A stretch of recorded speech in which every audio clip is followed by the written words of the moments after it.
What's going on, people? Welcome to another Toronto Hoop Talk live stream. My name is Alam, and today we got Pacers Raptors. I believe the last game of NBA Cup action in the group stage. We have a Raptors team that I think is favored by 10.5 points that just now took their first lead of the game. I'm joining the game halfway through the first quarter because I simply just got home late from work. But here we are. Raptors wearing black on this NBA court that is not as bad as it could be. I'll say that. I don't love these colored courts in the NBA Cup, but this one isn't horrible. Quickly just hit a three. It's 13-12. Sofa score on the screen is like always so far ahead of where I'm actually at. So I usually get spoiled looking straight ahead versus actually looking at the game. 13-12. I think these must be the first substitutions of the game. You got Grady, Jacoby, and Mamu off the bench, and the two starters still on the court are BI and Quickly. So Shed should be coming on soon, and I guess maybe CMB. BI gets to his spot, misses. Nemhard, the hometown hero, passes to Huff. Huff bricks a three. Huff is one of those players with a tragic hairline because his hairline ages him way more than like his actual age. We're gonna look that up. We're gonna do a age and hairline analysis at the first commercial break because this is one of the worst ones out there. Mamu misses from three. Is that Jarris Walker? That's a player that you hear a lot about, but you never actually see playing basketball. There's a foul, and Jarris Walker is going to shoot free throws.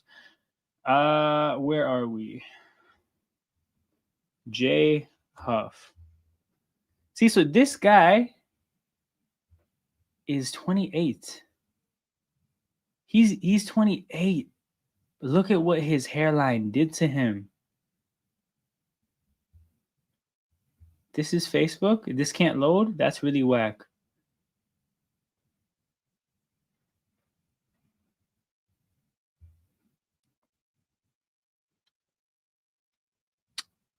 These aren't recent. These aren't recent at all. This is it.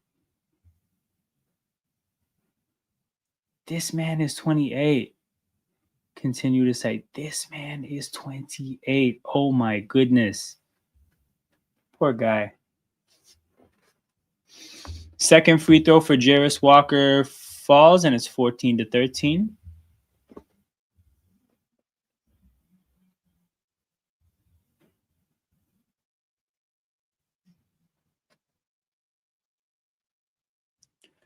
Shed to Mamu.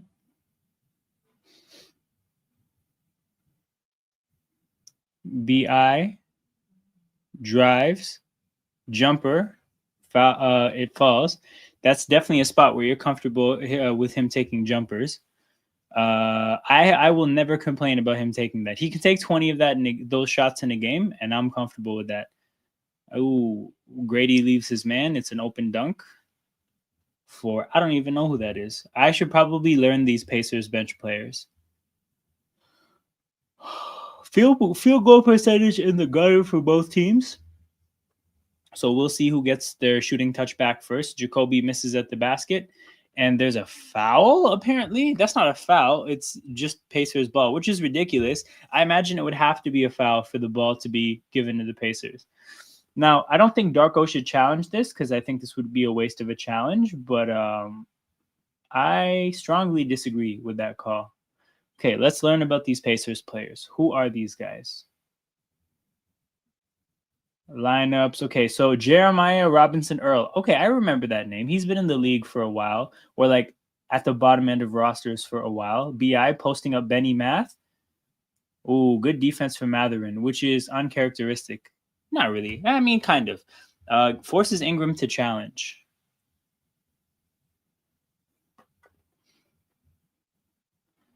What's going on? Well, Detroit is a garbage two-man team. Hold on. Detroit's losing? Hold on. Detroit lost. Let's go. third loss of the year. Raptors have a chance to gain some ground on the 1 seed, which is a hilarious statement to say. But yeah, shout out my dog. Appreciate you, Will. Appreciate you. Let's see who did well in this Boston. Actually, I should be looking things up on the screen. Shouldn't have you guys in the dark about where I'm at. Definitely not November 13, buddy. Definitely November 26th.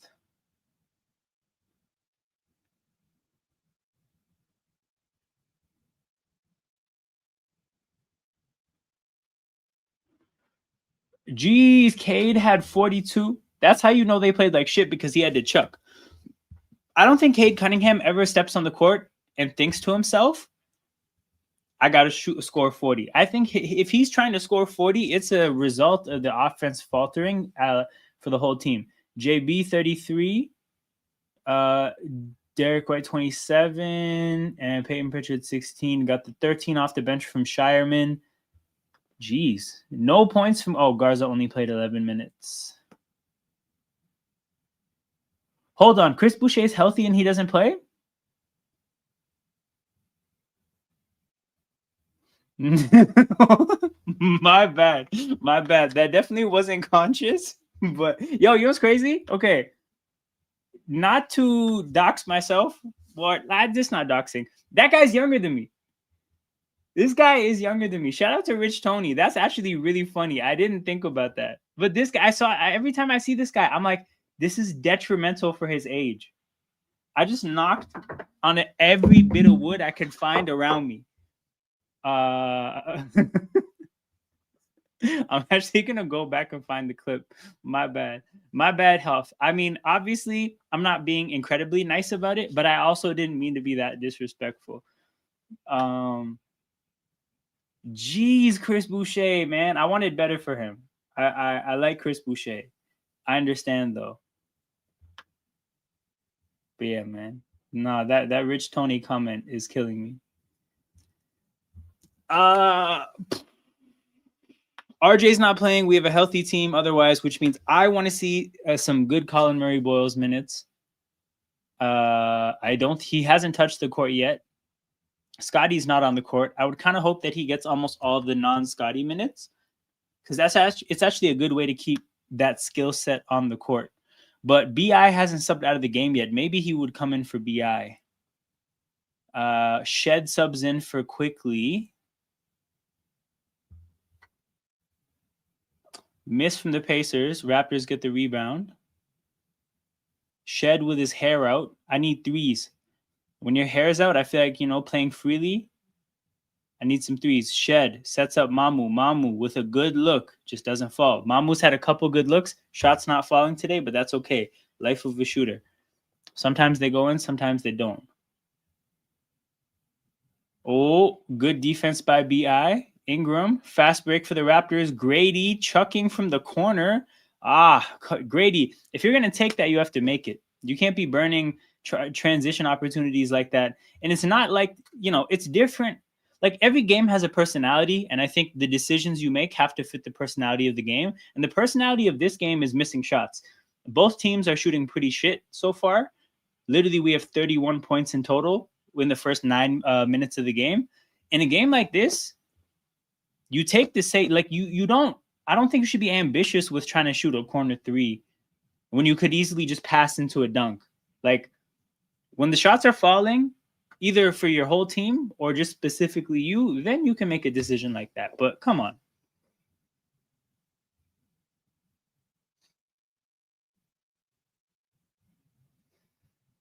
Are we really leaving TJ? Okay. Brandon Ingram just decides to leave TJ McConnell open as if that's me. Like, if Brandon Ingram left me that open, I would understand it, right?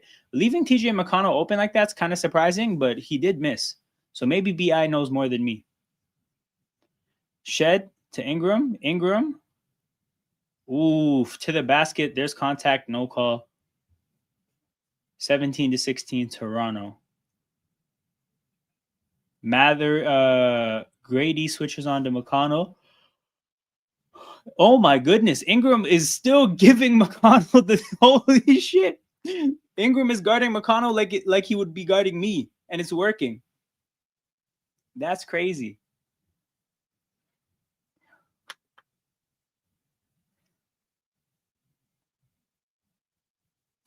Bro, you're watching this, right? He's just standing there.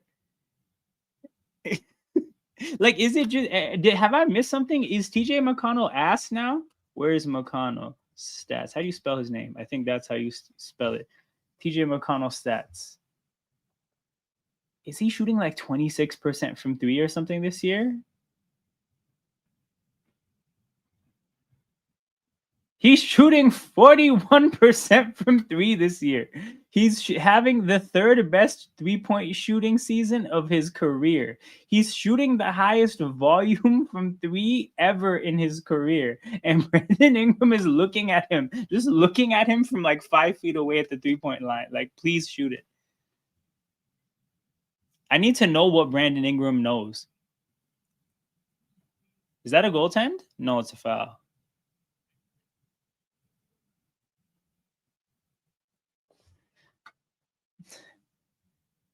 Rich Tony, I can't believe it, man. I actually can't believe it. What do you think he knows? Like, does he have a boy on the Pacers who accidentally leaked? Like, yeah, man, TJ McConnell, he's having wife problems. You know, they're about to split. Things are really rough at home. Like, what does he know?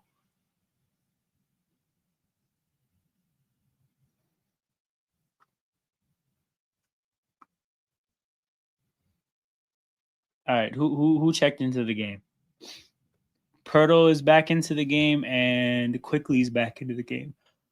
Damn, bro! First quarter goes by, and no Colin Murray Boyles.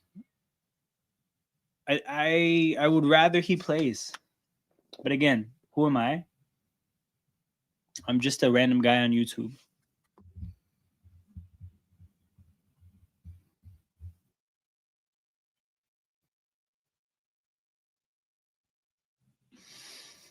Yo, Pirtle is doing it too. What do they know about TJ McConnell? Do they know he's about to get hit with the NBA gambling RICO? Like, do all the players know that TJ McConnell was at the poker games? What is this?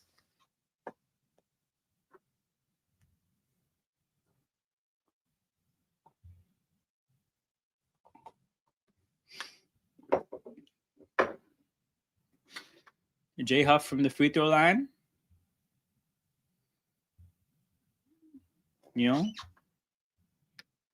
the free throw line's not that far away. His hairline is way like further back than the free throw line. His hairline is like, he has like a 3-point line hairline. You know, Paul George has like a restricted area hairline. It's out there. But J Huff, yeah, that's a 3-point line hairline. Stephen A. Smith, that's a half court line hairline. Grady stumbles to shed crossover, loses the dribble, and he's fouled. Indy's in the bonus. Oh, there's only a minute left. Bro, it is detrimental. It is really, really, really bad.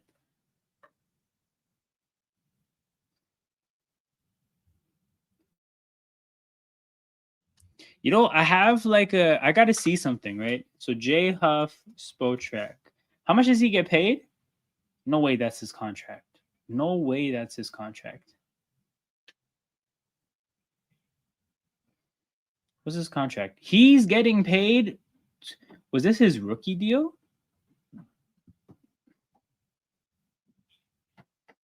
No, actually, I can see here even if he had any previous contracts.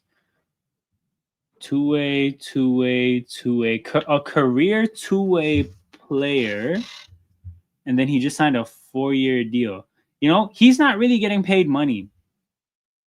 And I'm thinking, honestly, maybe he would get more respect if he had hair. Like, I actually have, like, you know, I have no hard science about this, but I feel like people might not take him seriously, partially because of that. Because really, honestly, I think he's a better player than 2.5 million a year on a 4-year deal. Quickly misses. Oh my God. Grady takes a hard fall there. I mean, some would say that's a foul. The Raptors are playing 5-on-4 while Grady gets back, and Jarris Walker, of all people, hits a 3. So the Pacers have a 4-point lead. 25-21. Because, like, okay, let's go from TJ McConnell to Jay Huff. I swear this guy is putting up decent numbers.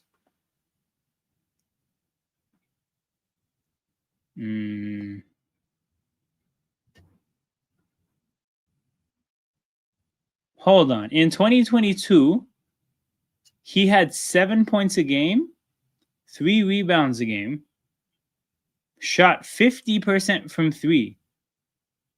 Guys, this is making like no bread. He got 7 points a game, 3 rebounds a game, and shot 50% from 3, shot 93% from the free throw line, all while playing 13 minutes a game. Why did he not get cashed out after this year? This guy had to sign another 2-way deal after this. I'm telling you, it's the hair. People probably saw him and they thought he was 28, and they're like, it's just not impressive. You should be doing this at 28. He got to go train in Turkey. I think so too, man. I think so too. Play for Besiktas for 1 year.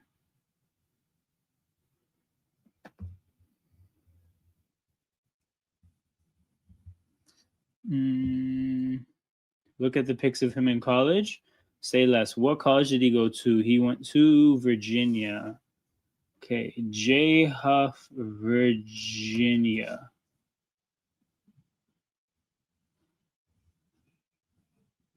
See, okay, so some of these look worse than others. This, to me, still looks kind of old, dude. He looks like Aaron Baines here. And Aaron Baines was a big man when he was on Toronto.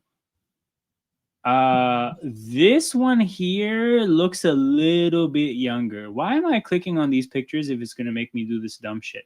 This one looks reasonably college-aged, right? This one too. This is an old man, bro. This guy aged a lot in college. He had something bad happen in college. What? That is an old man, dude.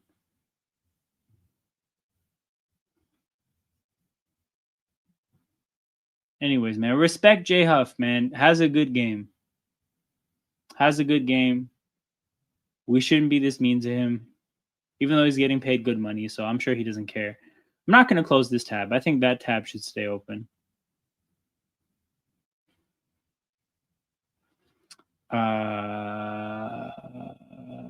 All right. This I need to log into later. Box score. Let's look at the Raptors box score. Scotty leading the way with 8. Ingram with 6. Quickly with 5. Damn, bro. Only 4 players have scored. That's definitely a part of the problem. Huff. Handoff to Jarris Walker. Jarris Walker to Huff. Huff and 1, bro. Damn. Huff heard me talking. And he's like, man, I've had enough of this guy.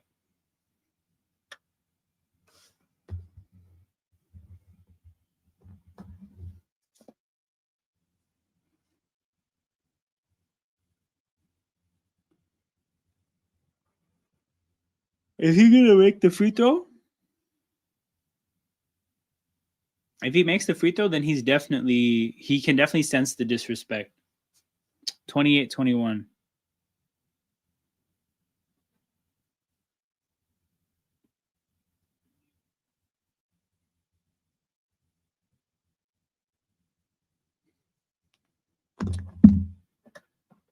Jarris Walker pulls up from 3, misses front rim. Oh, what a pass from McConnell.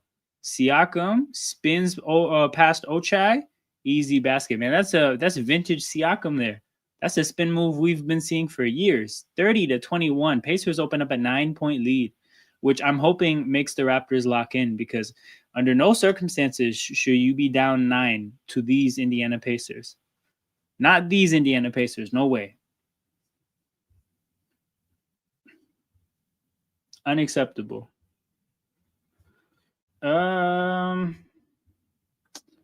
But yeah, we're going into commercial. I haven't done this for a long time.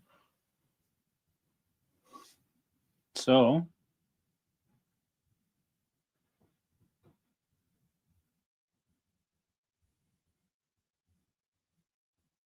Let's see what Raptors fans think about their team, on what kind of trades they would make. Where's Raptors? Why is it so low? I'm sure there's tons of Raptors fans that use this website. Do I like the Raptors court? I like this compared to other courts. I don't like the concept of colored courts as a whole. Like, I kind of think it makes watching the game a little bit more difficult. I don't know. I don't think it looks great. That being said, I think what the Raptors have done to make it better is the court isn't shiny, it's matte. And because it's matte, it's not that like hard on the eyes anymore. And the Raptors don't actually wear red over the red court, because that used to be bullshit too. They're actually wearing like a different color. They're wearing black, I think, and the other team's wearing white, and the court's red. So all things considered, I think this is probably one of the better colored courts. I just don't think the concept is great as a whole. So not a big fan.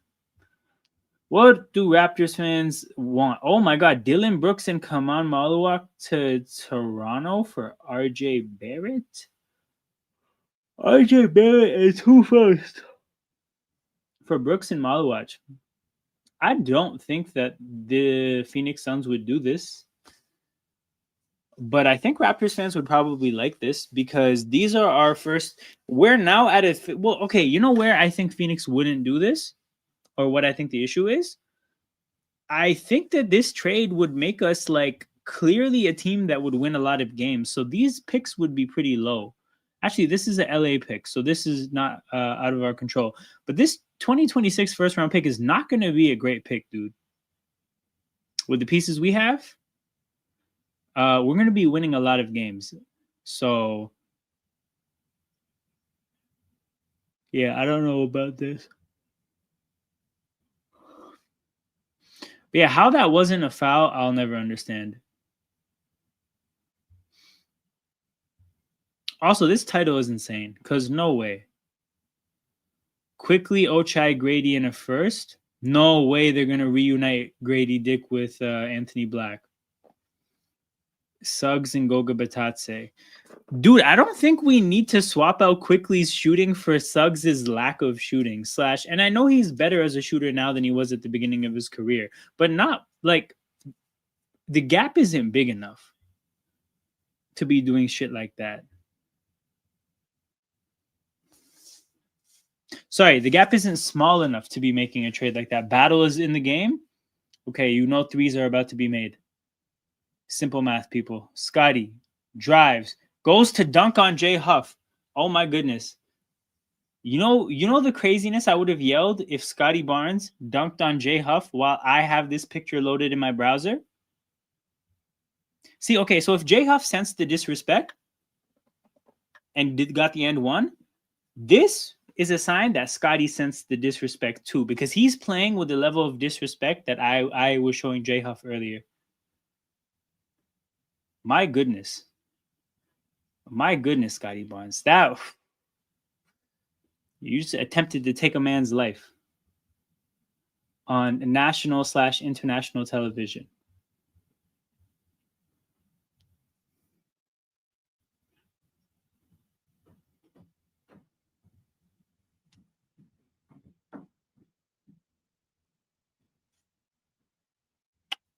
Okay, turnover by Jarris Walker. IQ. Oh, the lob got tipped. Bad lob by IQ. You got to know that the pass is there to make if you're going to do something like that. Again, another fast break that's wasted. And Raptors historically have always been a pretty good fast break offense. And, we still are that. But 2 wasted half-court possessions in this game.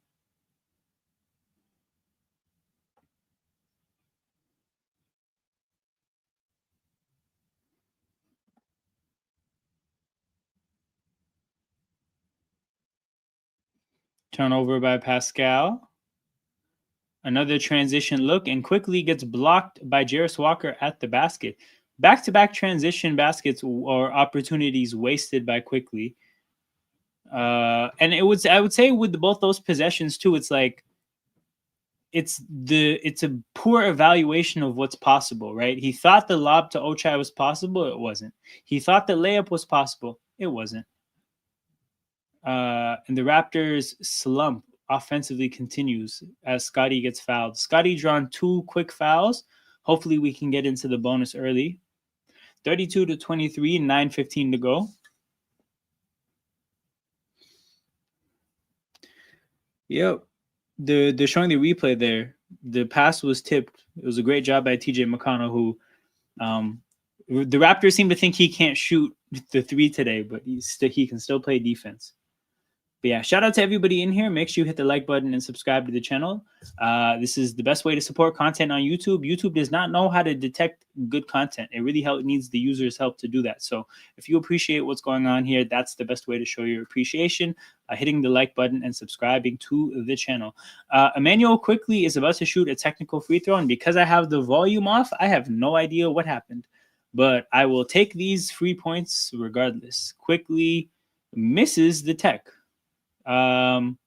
Very in line with how this game has gone so far. Raptors just seem to be having no luck with anything.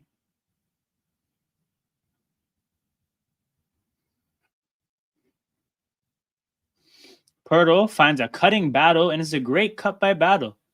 And a player like Jamison Battle, given that he has such a good quality with 3-point shooting, you just want to see other parts of his game fill out, because that's what's stopping him from being like a consistent 20 minutes a night kind of a player, is you just need more of his game to fill out. But that guy shoots the 3-point shot so well. Quickly, pump fake, sidestep, back to Scotty. Scotty drives, dumps it for Jakob Poeltl. Pump fake, up and under, and Jakob Poeltl gets 2 points back for the Raptors.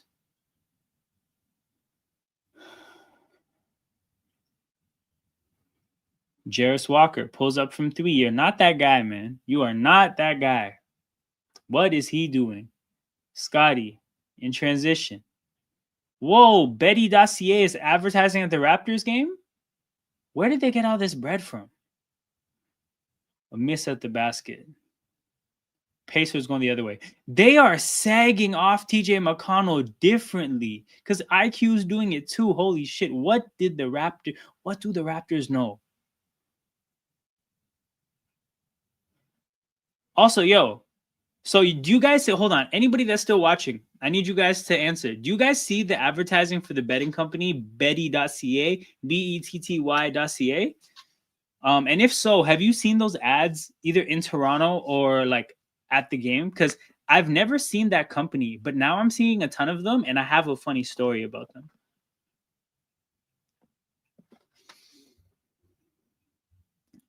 But yeah, we're going to commercial, which means I'm going to this website to look at trades. Lauri Markkanen to the Raptors. That I don't think we have. I don't know. What are we doing with more forwards is my question. Markkanen comes in and we get rid of guards for another forward. Miss me with this. Doesn't make any sense. Realistic Mavs. What? Kyrie? We want Kyrie Irving? We're losing Jakob Poeltl for Kyrie Irving? What happens to our center position?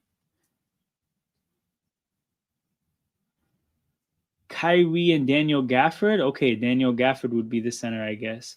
Then we lose quick. So we lose quickly Jakob Poeltl and 2 first-round picks for Kyrie Irving to be an old man on a very young team. Because think about it. If you trade Poeltl, now the only players above the age of 26 are Kyrie and BI. That's an extraordinarily young team for a guy to be coming often. Like if you trade for Kyrie Irving, you're making a championship push. Like to trade for an old man off a major injury, you're looking at him like, you know what? We don't have to care about how good he is in 1 to 2 years. We just need to care about how good he is now. And that's what you do when you're in a championship window. Are the Raptors in a championship window? No, I don't think so. Like, I don't think I'll put it this way. Can we beat OKC? The answer is no, in my opinion. So therefore, we're not in a championship window. The hope is we can get there pretty soon. But the answer right now is no. Is this for Day'Ron Sharp? Because the streets definitely love Day'Ron Sharp. Oshai in 2 seconds. That would be solid. I would be a fan of this. Big up my guy. Salute to you, bro. Salute to you. How's the best team in the East doing? They're kind of dragging their feet through this, bro. I don't think they're taking the Pacers seriously. They're down 6. Their biggest deficit today has been down 10. But I mean, I don't know. I think they'll figure it out. They're shooting like shit. The shooting they'll start the shots will fall at some point. The big deal today though is, bro, Detroit finally lost. They lost to Boston. So Raptors have a chance to get within 1.5 games of the 1 seed pretty soon.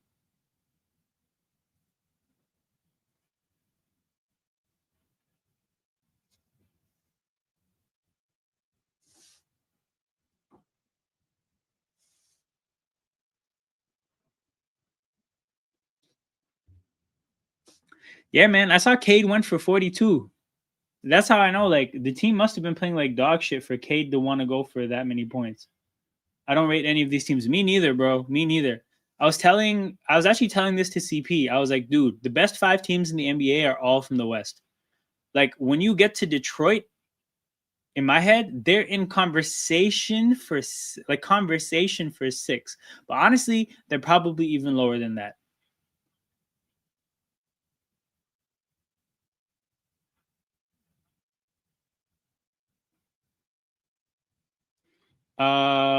Was Beltest? Hold on, Detroit? Well, what game are you talking about? Think if we made an in-season trade, we could. This is what I heard somebody talking about. Like, would you fuck around and make a trade to get better? Yes, Chelsea was belt to ass. That was an amazing game. Your Blue Jays signed Dylan Cease. Also, CP, I saw you you texted me about this. I know fuck all about this guy. I know fuck all about Dylan Cease. Fingers are crossed. I just pray that he's good. We just coughed up $210 million for this guy. Hopefully he's good.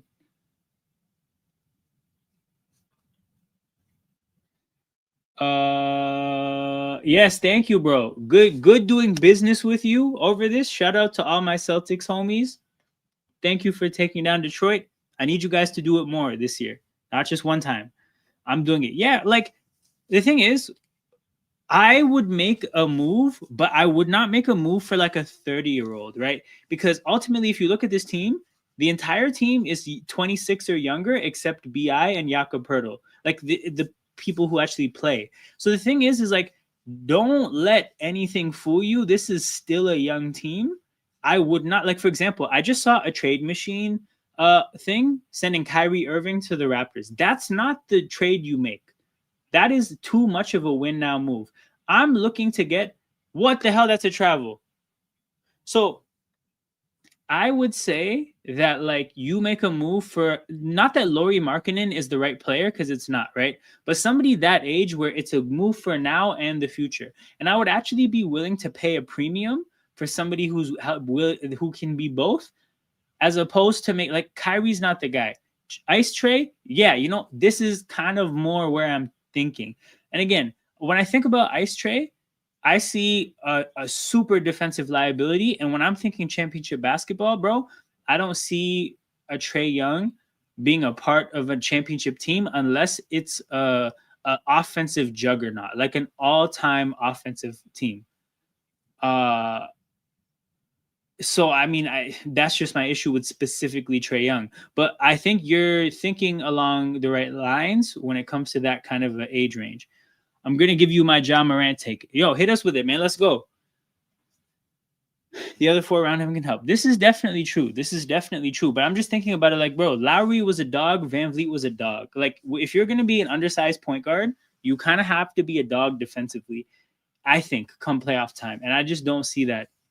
This is actually right, but I just think Curry is a generational anomaly because he's literally a generational player. You know, like, I would hesitate. And also, when I mentioned that Trae Young, if he's going to win a championship, he has to be a part of a juggernaut, like an all-time great generational offense. That's what Curry was a part of for 2 of his championships, right? And the years that he wasn't that, I mean, no, you know what? Even for the first ring. Like, the thing is, that's what Steph Curry is. Like, Trae kind of has to become Steph if he wants to win the chip, in my opinion. And I just don't see that being possible. Mamu with another bucket. Let's go.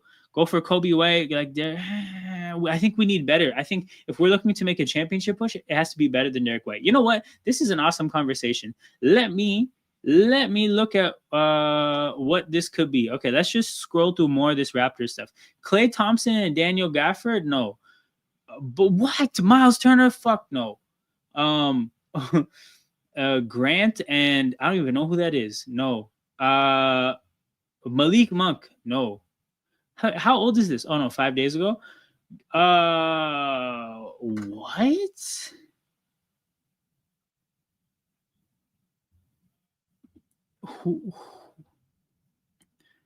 What is this? Who is this? Devin Vassell? No. Lauri Markkanen. See, I see a lot of Lauri Markkanen.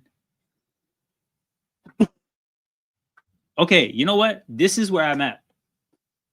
I think LaMelo needs a serious re-education of basketball because I think he's been playing dog shit basketball with Charlotte for so long.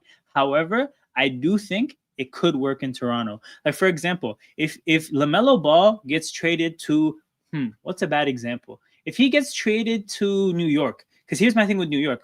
I don't actually think New York plays good basketball. I just think they have good players. But I think that like drive and kick ISO basketball that New York plays, I do not think that is good basketball. It just works because Jalen Brunson is really capable of some great things at some points. And when he's not doing great things, there's enough talent around him. However, so for example, if you have a LaMelo in New York, I think he doesn't learn to play good basketball and he continues to do dumb shit.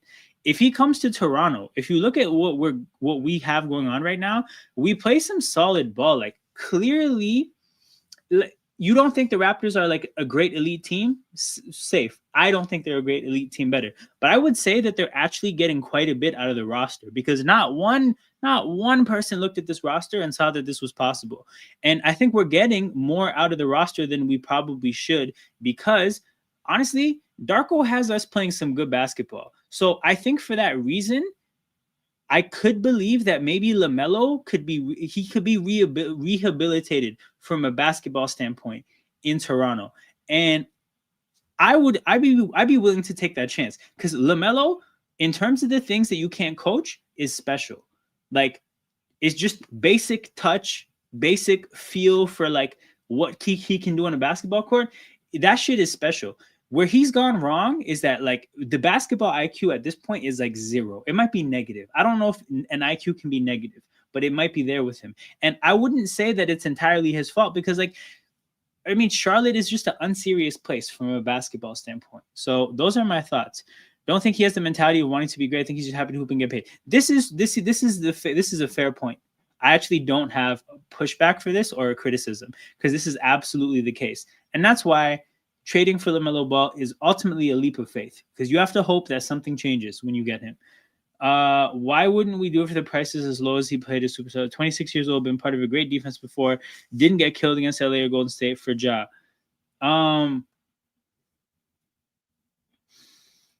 Okay, my thing about Ja is actually not in my head. Okay, I think Ja is gonna grow out as a person of the weird space he's in. And I think there's going to come a point in time in life where he takes basketball very seriously because he wants the world to see what he can do. My thing about Ja is that, like, I actually think that if we had him, I think we would have a lot of non-shooters. And I say that not to say that he can't shoot the three or like, it's not like who's a good example?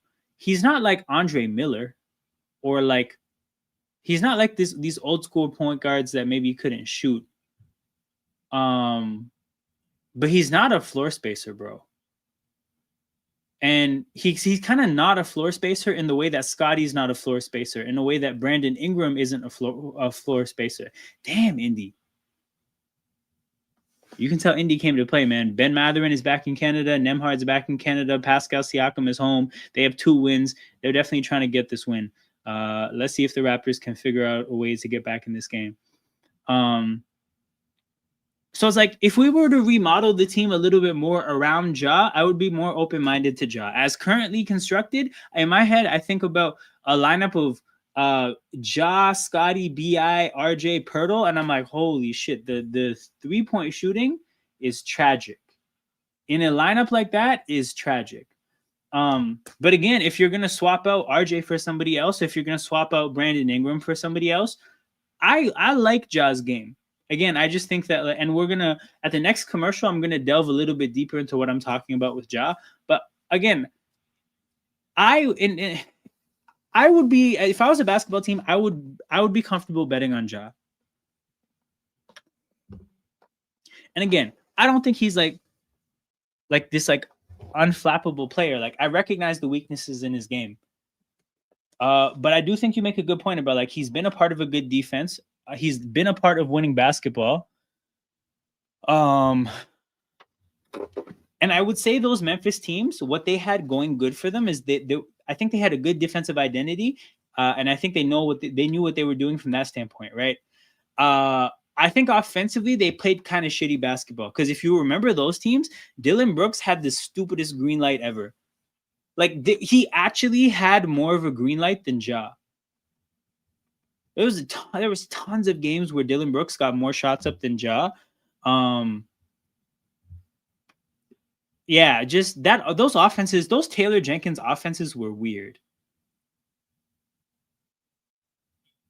Nembhard misses the second free throw. 49 to an 11-point lead, and Jacoby hits a 3 to make it an 8-point lead immediately. But I'm pretty sure an 11-point lead was the biggest Pacers lead of the night. Nembhard checked by Quickly.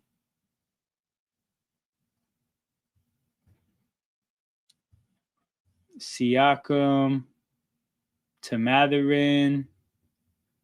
Matherin, geez, what a horrible possession from Matherin, dude. Just jab step, chuck up a bad 3 at the end of the shot clock.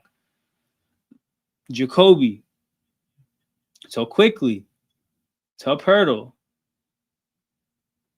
Pirtle handoff to Quickly roll drives, puts it up, and the shot falls. 49 to 43.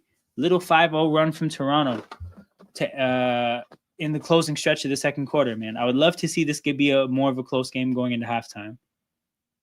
Nembhard. Jacoby sticking to him pretty. Ooh, couple screens free up Nembhard. And this is an offensive foul. And Nembhard is pissed.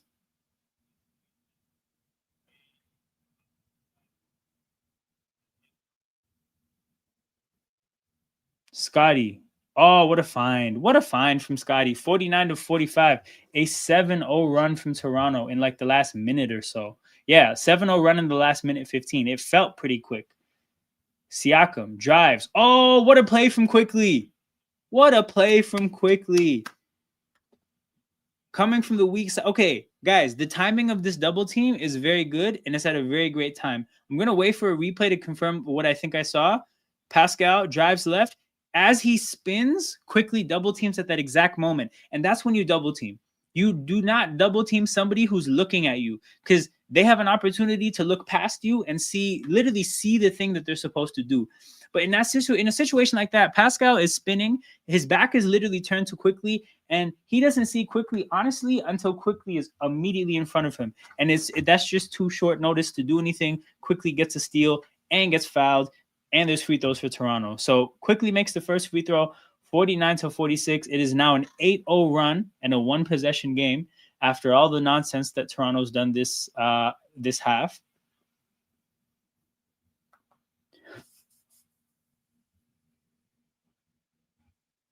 Damn, SofaScore hasn't updated the score, so I'm guessing, yeah, he missed the second free throw. Come on, Quick. Come on. Nembhard with Jacoby on him.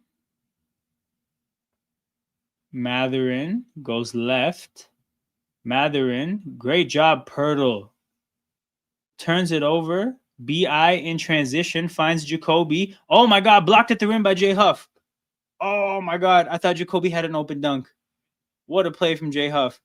Again, how does he not get paid more money? How is his baldness this detrimental to his life? Huff to Matherin. Matherin, what are you doing? Nembhard drives. Lost his balance a little bit. Misses the jumper. Ingram with the rebound. Scotty almost travels. BI gets to his spot, gets the jumper up, misses. Scotty with the offensive rebound. Jacoby from 3. Dude, we don't need you to chuck like that. Pirtle with another offensive rebound.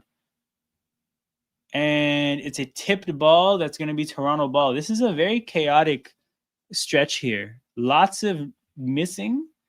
And it is a challenge by Indy. And I think they're challenging here mainly because this kind of feels like this play feels like it's in the middle of a momentum swing.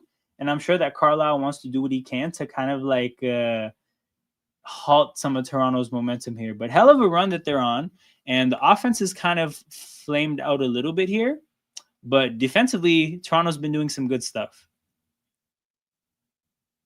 That is close, dude. I don't know what you can call. Like, I don't think you can do anything to change the call here. I think this has to be, Raptors ball, 49-46, 1:10 to go. Quickly keeps it, dishes it to Pirtle, who misses. Oh, man. Missing some makeable shots here. Nembhard to Pascal. Pascal drives, misses. Rebound by Pirtle. Quickly to Jacoby. Jacoby to Scotty. Scotty, easy shot by the basket. 49-48, a 10-0 run to close the half so far. 43 seconds to go. A 10-0 run in 3 minutes. And 10 points in 3 minutes is really nothing special, but shutting the other team out over a 3-minute span is pretty good work there. Jay Huff from 3 misses. Okay, Raptors will... No, they're not going to get the last shot. 22 seconds to go, 17 left on the shot clock. Matherin guarding quickly. Quickly to BI. BI with Jarris Walker on him. That has to be food, right? No, quickly from 3. Misses. And a foul underneath the basket. Yo, you know what's crazy here? The Pacers are getting their ass kicked on the boards. Like, this is really... I think the big defining thing on this run is that the Pacers have either been fouling the Raptors underneath the basket or just getting boxed out, and the Raptors are getting rebounds. I'll have to look to see if the rebound stats are if there's a big disparity. Pascal has 4 fouls. Oh my goodness. That is not good for Indy at all. Scotty hits the first free throw. But just eye test and feel, it looks like the Pacers are getting their ass kicked underneath the boards. And that's probably a Jay Huff problem. And honestly, if he had hair, maybe he would be a better rebounder. Stats.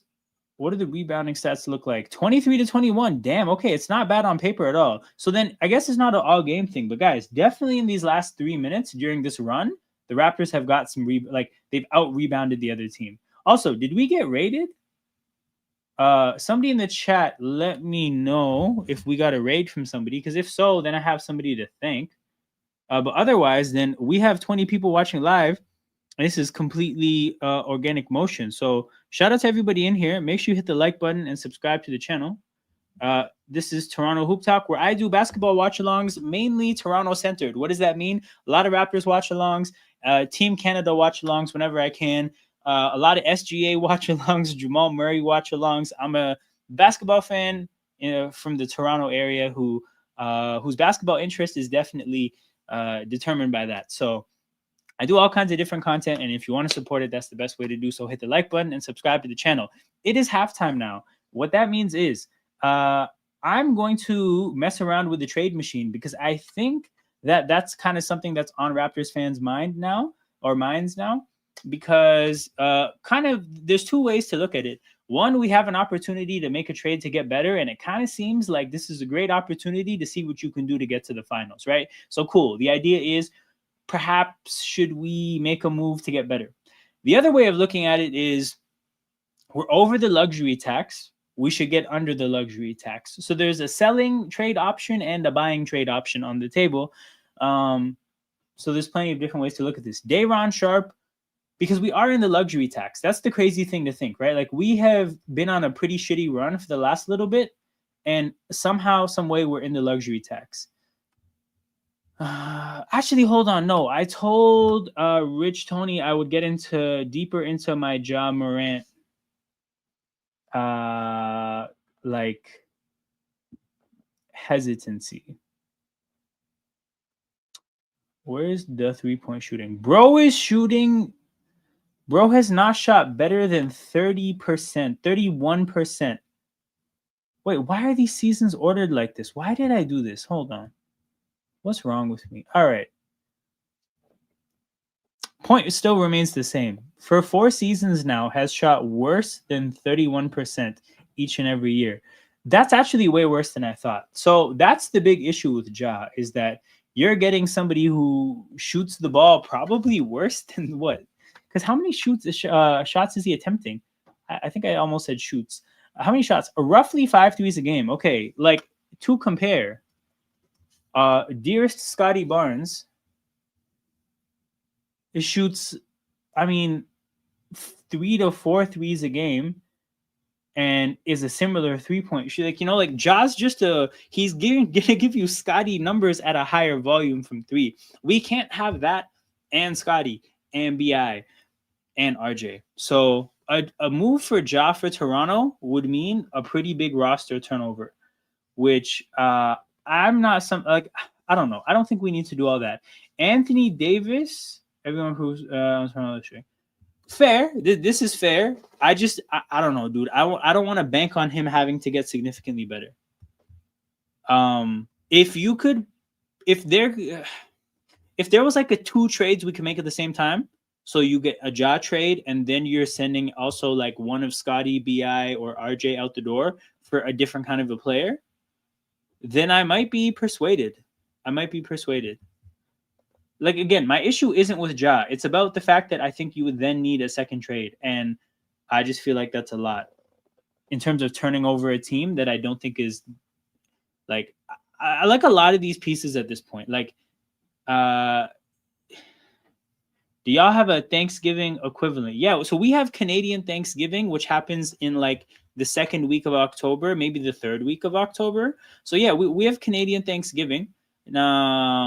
I don't know why the date is different. I don't know if a different meeting is being celebrated.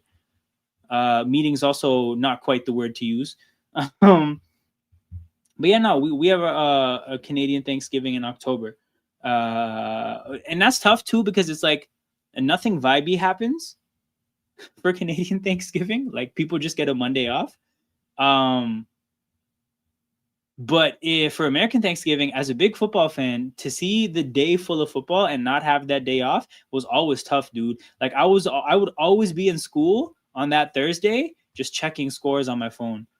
And like even for tomorrow, I'm heading to Philly tomorrow to watch the game on Black Friday against the Bears. And in my head, I was thinking about it. I'm like, hey, I've never been in America for Thanksgiving. So maybe I'll see if I can get some American Thanksgiving food and see what all the hype is about. Alam, don't be greedy. What is me being greedy? What am I being greedy about? Rich Tony commented something funny about not me being greedy, but me being mean to J Huff earlier. So I don't know, dude. I think I became a pretty nice person in this stream after I realized how mean I was being to J Huff. But yeah, Anthony Davis to Toronto, no thank you. Also, were you losing BI and RJ? Well, okay, what team do we even get left with? This is the thing about making for like superstar pushes is like if you have to gut your whole roster to get the superstar, what kind of team do you have once you have the superstar? Like you need depth with the superstar to win. So in this trade, we give up Brandon Ingram, RJ Barrett, Jakob Pertl, Grady Dick. What the hell, man? Go to hell, whoever this guy is. For Mike Conley, go to hell, whoever put this trade together. Ejax is a hell of a name. 7380, I don't like you personally. Ochai, this is a minor deal. Fred VanVleet, and is that Jabari Smith? Hold on. Because I don't know if I'm not good with faces like that. Fred VanVleet and Jabari Smith? For Jacoby and Quickly? This is crack right here. This is crack. Why would a person put this trade together? Every NFL game was to be night 12:30, 2:30. Ah, okay.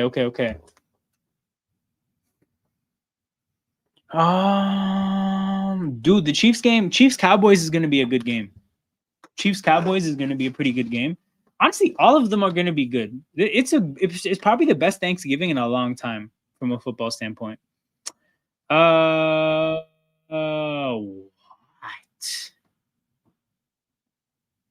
Oh, this is not a serious guy. Jaden McDaniels fits the Raptors much better than Ingram, in my opinion. I've been really annoyed watching Ingram. This is not a serious guy, and I dislike him personally even more now. Giannis to Toronto.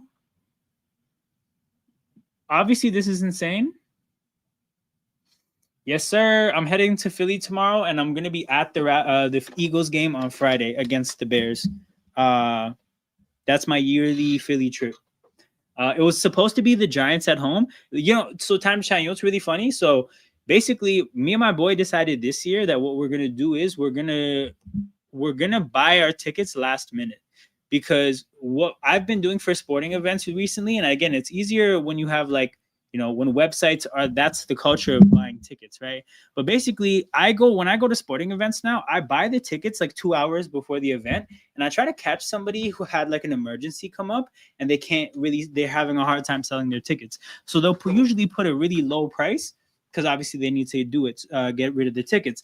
So because me and my boy decided to do this with the Eagles game, we decided, this can be a last minute thing. We can just plan going to the game as we feel like it, right?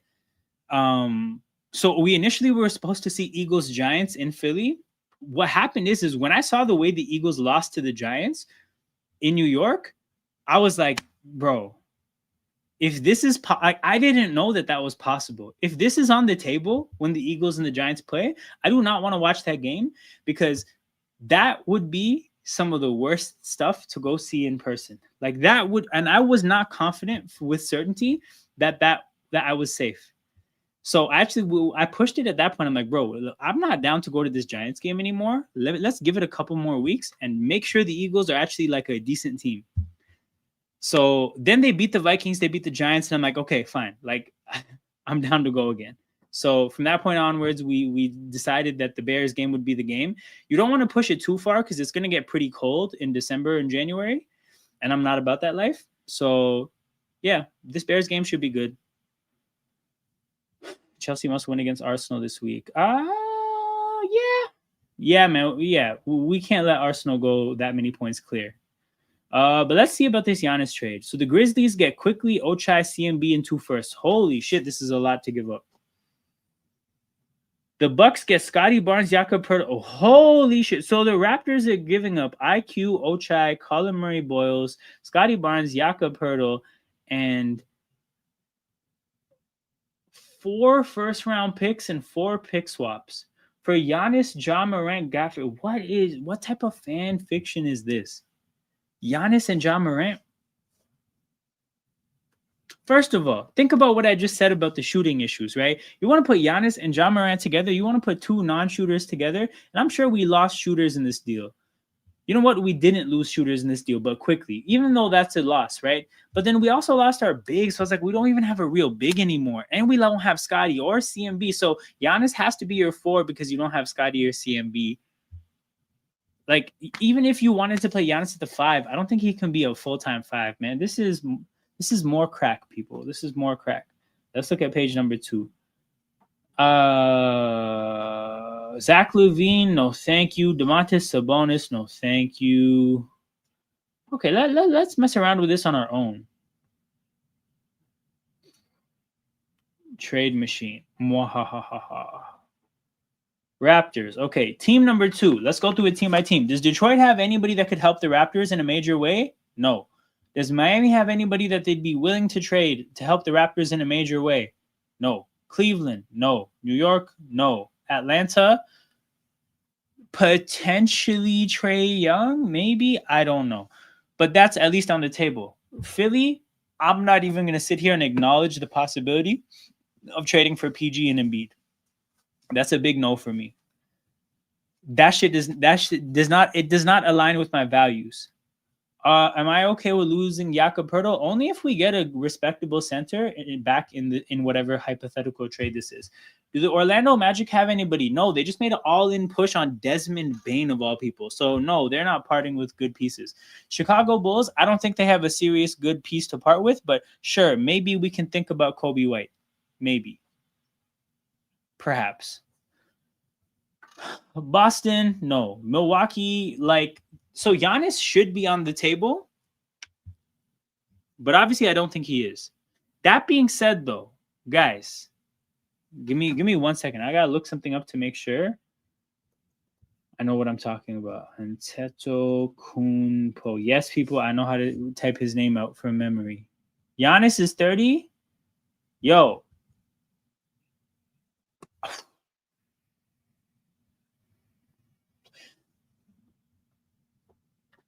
I would be down to move Scotty in a Giannis deal if we could get more than Giannis. And I know that maybe makes it seem like I think Scotty is worth more than Giannis. And if you think about ages, but even still, I get it, right? Like Giannis is Giannis MVP candidate, right? But it's like if we traded Scotty for Giannis, again, you don't just think about the value. Think about what team you're left with. Giannis, BI, Jakob Poeltl, hella non-shooters. Now, do we have a backcourt that really knocks shit down? Not really, right? Like we have Quickly's dope. RJ's not really like a knockdown shooter. Grady and Jacoby aren't really there's a lack of shooting at that point. So does Giannis make us a championship team from the standpoint of talent? Sure. But then when you think about how the talent fits together, I don't think you would see championship ball from a team with that little shooting. So again, what is the point of getting rid of Scotty Barnes, right? An asset that has potential to get better and better, right? In order to have a small championship window with a flawed team with Giannis. So if in theory, this move helps you get Giannis and the other piece, the backcourt shooter that would then give you a balanced team, then I would consider parting with Scotty Barnes because from that standpoint, you're parting with Scotty Barnes for a championship window. And if that was the reality, of course, I could entertain that. But I don't really think a Giannis trade is viable. We're going to keep it pushing. Hornets, there's LaMelo to consider. Pacers, nobody. Bucks, nobody. Brooklyn, nobody. Wizards, nobody. Okay, cool. Thunder, no, they're not going to help us. Denver, no. Lakers, no. Rockets, no. Spurs, no. Suns, Devin Booker, I do not believe would get traded, but I am a huge Devin Booker fan. So if in theory Devin Booker was on the market, I kind of think that would be my ideal target. Devin Booker. How old is he? 29 as well? Bro, I'm there. If Devin Booker was ever on the trade market, I'm there. Off topic, Cade Cunningham is on fire this season. Yeah, he's proving the number one overall pick stocks, man. Hell of a year from him. Timberwolves, are they trading anybody serious? No. Warriors. I mean, I don't think this would be a player like Kuminga should be for somebody. I don't think it's for me.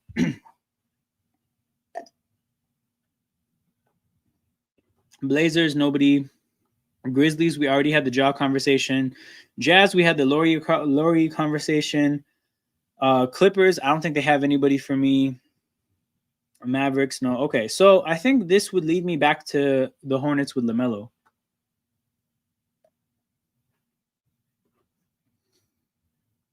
So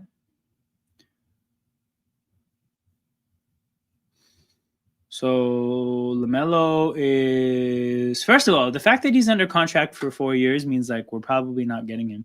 Do they have any bad contracts we could take to help them? No, they actually don't have bad contracts really, except for Miles Bridges. And I don't think we should be taking Miles Bridges. 37. So what do we have to trade to match that salary? Either Scotty or BI or Quickly plus. I mean, this trade framework is easy. It's Quickly plus going the other way. So Quickly and then whatever draft picks / prospects you can attach. So this is where you look at CMB, Grady, Jacoby, Shed. I don't think is a prospect the league would really rate highly, but because I don't think backup point guards really excite rebuilds. or rebuilding teams. So I think, yeah, you got your 3 prospects here and whatever draft picks you need to complete that deal. But the framework is pretty easy. It would be IQ plus assets for LaMelo Ball. Raptors turnover, Jarris Walker in transition, stripped by Quickly, and he knocked it off of Jarris Walker out of bounds. What a defensive play by Quickly, man.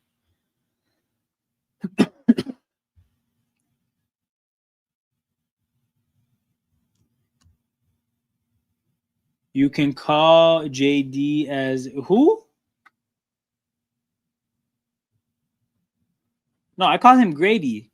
I call him Grady. And honestly, like I don't even like I'm not even like disturbed or uncomfortable with saying the name Dick. It's just that because like first of all, for those of you guys who are new here and are not familiar with how things work here, I have this loaded up into my StreamYard. For whenever he has a big play or a big moment, this comes up on screen. So the issue definitely isn't with saying it. I call him Grady. Honestly, just to avoid like the chat becoming about the fact that his name is Dick. But yeah, that's where we're at. Shout out to Jen Wilbro. Hey man, your Miami Heat pessimism and my Raptors pessimism were wrong as hell. Wrong as hell. Not that we're actually like good teams, but at least we're good in the East. BI loses his handle, has to shoot it at the end of the shot clock, knocks it down though. No, who was pessimistic then? Joel, oh yeah, and Daniel. They were both pessimistic. Jarris Walker from 3. You are not that guy, pal. He shot way more threes than I expected somebody like him to take. Scotty from 3 misses. Pascal has Quickly on him, and Quickly has to take the foul.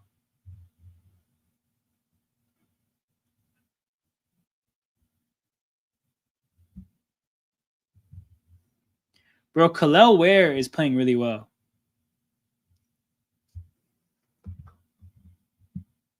He's definitely doing his thing.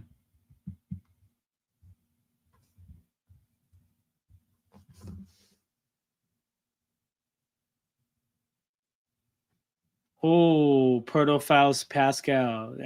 Damn. Must be tough to know you have to foul your boy.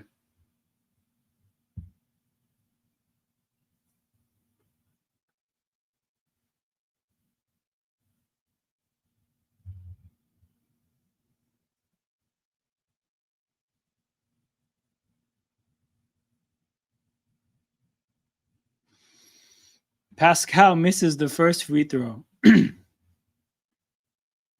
He gotta stop these switches though. Turner is getting mismatches every time. Wait, who are you guys playing? Oh, Miles Turner. Yeah, it's not good. Oh, Pascal misses both. Very Pascal Siakam of him.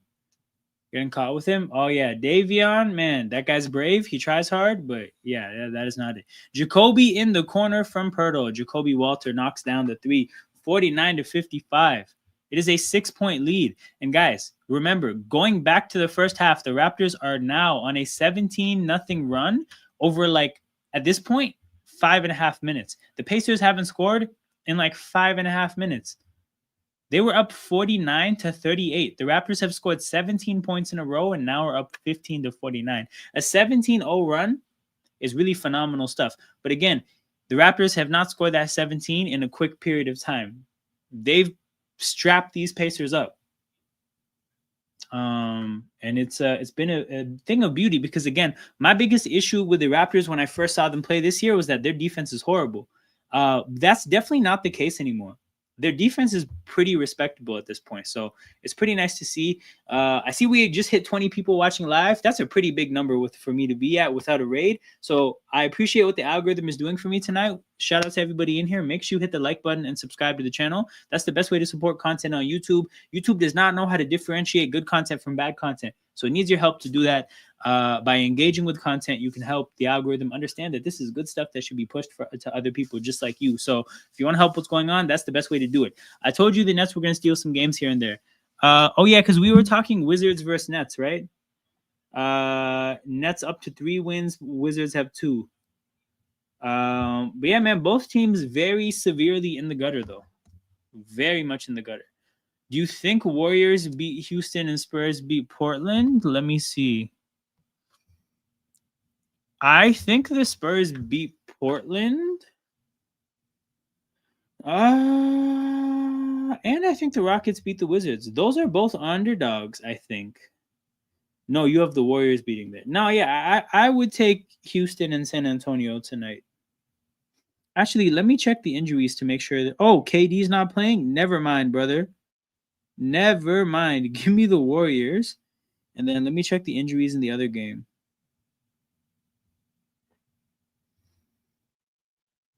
Wemby and Stephon Castle out for one team.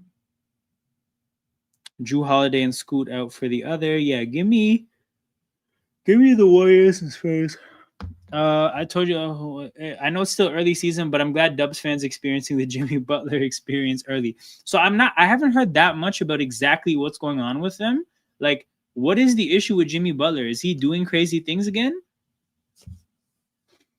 Because I imagine that one can only get so wild in Draymond Green's locker room.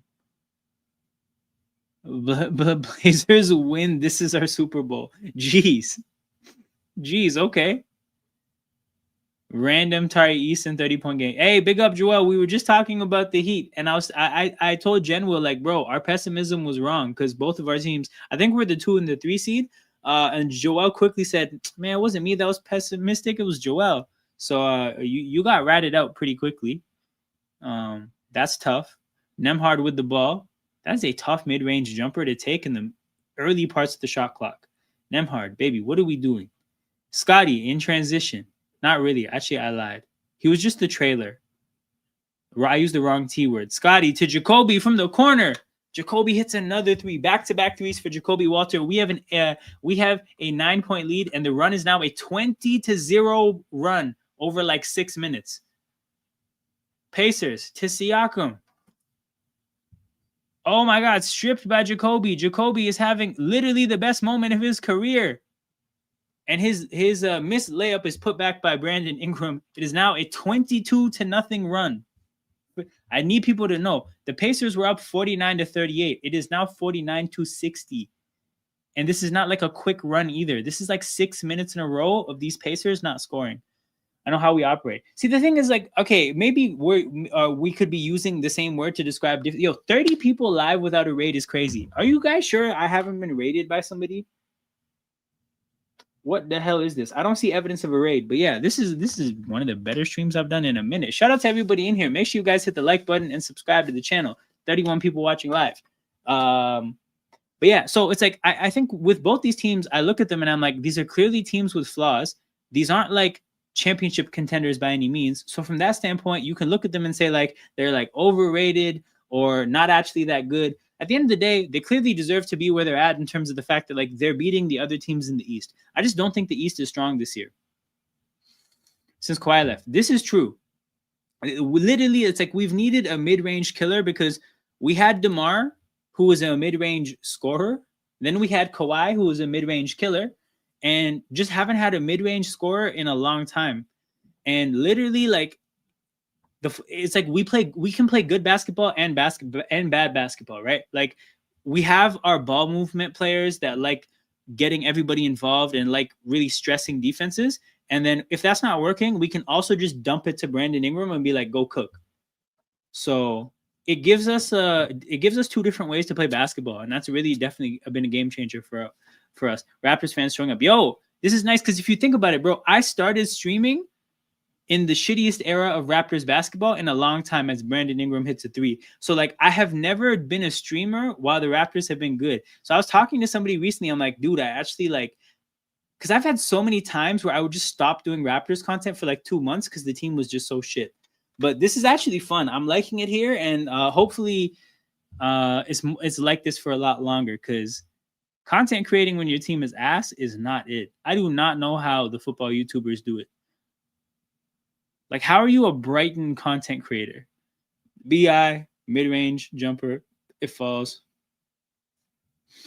Exactly. The thing is, no, good scorer, but scores in ways where it's like, if you're in the half court at the end of the game, You don't want Pascal having to try to cook up a shot. That is not the kind of player he is. And if you actually look at it, right, the Raptors I think, statistically are like the second best half-court offense in the basketball this year so far. And that's all Brandon Ingram, by the way. That's exclusively a Brandon Ingram thing. So it's just a game changer to be able to throw the ball to somebody and just be like, go get a bucket. And if they're good at it, they then get double teamed and then it opens things up. Like Scotty Barnes, he looks so good this year because he doesn't have to be the guy. Law of averages say that they'll return to normalcy. The thing I would disagree about is that, like, I don't think normalcy would be bad. I don't think that we're playing, like, I'll put it this way, right? Actually, let me see if I can find Brandon Ingram shot chart. Is this going to show properly? Oh, what the hell is this? No, make this white. How do I get out of night mode? This is ass. Privacy. Why would they make this night mode? This is such a shitty concept because this is a very helpful thing to look at. Do I have to click this logo here? Sign up. Yo, give me a little slider here somewhere I can change this quick. Oh, here we go. Fuck yes, let's go. All right. For those of you who might not know how to interpret something like this, right? Deep blue means that you shoot this field goal percentage versus league average, right? So deep blue, the dark blue, means that you shoot really well compared to other players in the league.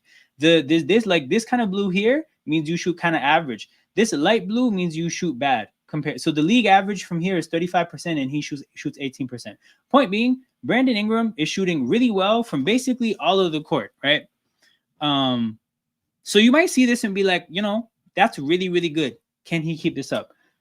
What I'm going to do now is I'm going to show you a bunch of different years of his career. Because the thing about BI is that, like, bro, if you look here, again, there's a ton of deep blue. Now, clearly, around the rim, he's shooting a little bit better this year. Maybe that he comes back down to he regresses a little bit. But the point is, bro, last season, what year is this? This is 2024-25. Brandon Ingram shot chart 2023 to 24. This is 2 years ago, right? Again, a lot of blue. So the point is like, I mean, he's actually just a pretty great half-court scorer. So maybe he'll regress a little bit, but I don't think he'll all come crashing down to earth. So while I do expect, I think we're in the middle of a run of winning 10 games out of 11. Do I think we're going to win 10 games out of 11 for the rest of the year? Of course not. Like, we're going to play a little bit worse at some point for sure. I just don't think we're going to come crashing down to earth. Pacers got injuries? Absolutely. He keeps cooking instead of BI getting cooked with injuries. This is true, man. We're praying for health. But guys, last time a mid-range killer with braids who had injury issues came to Toronto, his injury issues got dealt with the best they've ever been in professional basketball. So all I'm saying is I'm hoping whatever we cooked up for Kawhi to get to his best basketball for a year, we cook up that same health regimen for BI. That's what I'm hoping for. Where's that side guy? Remember last year he was wishing our downfall. What was he saying last year? I already forgot. By the way, Lakers Raptors next Thursday. I will be doing the watch along. CP is going to be at the game. I will be streaming.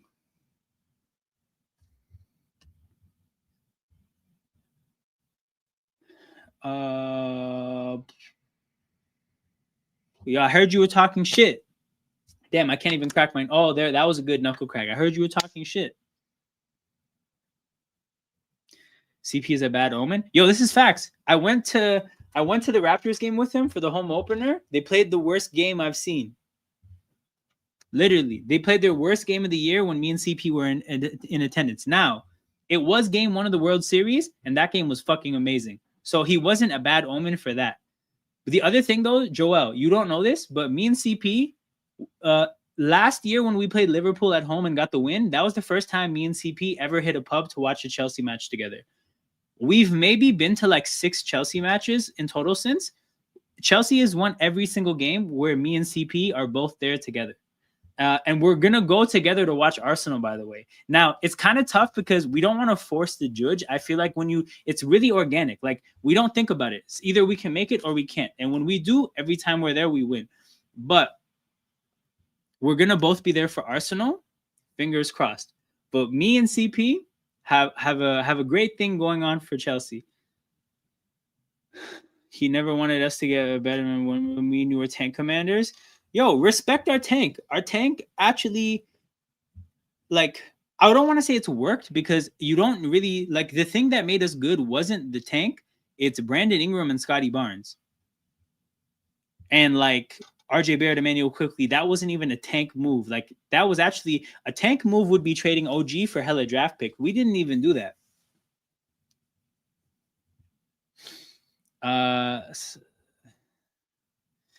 Early, but you're playing well. Okay, damn. Honesty, Arsenal's the best team in the world. No, yo, this is the thing, right? Me and CP, we didn't say this about Liverpool, but like, we felt not great about our chances of beating Liverpool last year at home, and then they won. And then we were actually there when Esteval scored the winner in the last time we played Liverpool. Again, we didn't feel great about that, but they won. So all I'm saying is, like, are Arsenal better than us? For sure. Are they probably gonna win? Sure. However, me and CP, we have a thing going on, and I'm hoping that it results in a good outcome. At least I have one team in common with side of the Chiefs. That's true. That's true. Yo, I just realized. No, never mind. I was gonna say like a lot of his teams are red, but then there's the Lakers. CMCP is on the Sargent City playback panel. I'm gonna ask him about this. And if this is true, then I'm gonna try to figure out what his issue is. Maybe here, you know what it is though? Maybe when it comes to the Chelsea thing, it's actually just me. Because he goes to that pub alone sometimes, and I don't think they're not undefeated when he shows up. Thing is, I've never gone without him because he lives way closer to that place.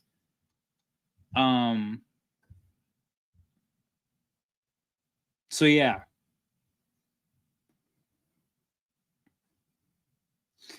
Just go out there and have fun. Hey, that's what Esteval's. That literally, this what you just said is basically Joga Bonito, and that's what Esteval has brought to my life. Like, I don't even like stress too hard about outcomes. I just watch him play, and I'm like, we're in good hands. Win or lose, we're in good hands. So I support some good teams, then choose Liverpool. So, bro, not everybody can be perfect, dude. Not everybody can be perfect. Quickly goes around the screen. BI. Ooh, good double team by is that TJ McConnell? Yeah, it is. Good double team by McConnell. Damn, dog.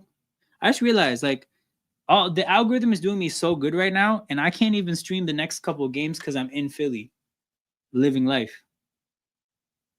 And like, I don't want to go to Philly just to stream from the hotel. Like, if I'm there, may as well have fun with it. But like, next game I can stream is going to be Thursday. So like 8 days from now, Raptors Lakers. Okay, I think the more that comes out about that Russ LeBron relationship, the funnier it seems, dude. I feel like they kind of high-key hated each other.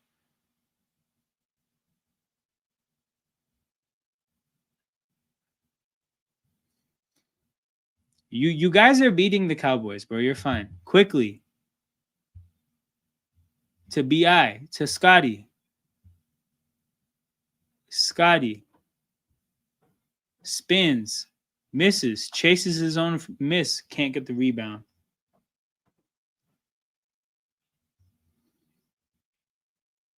Oh, Pascal does the same.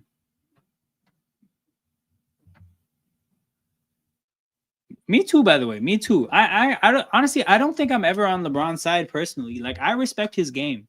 As far as the person goes, like, I've never looked at LeBron and been like, oh my God, what a cool guy.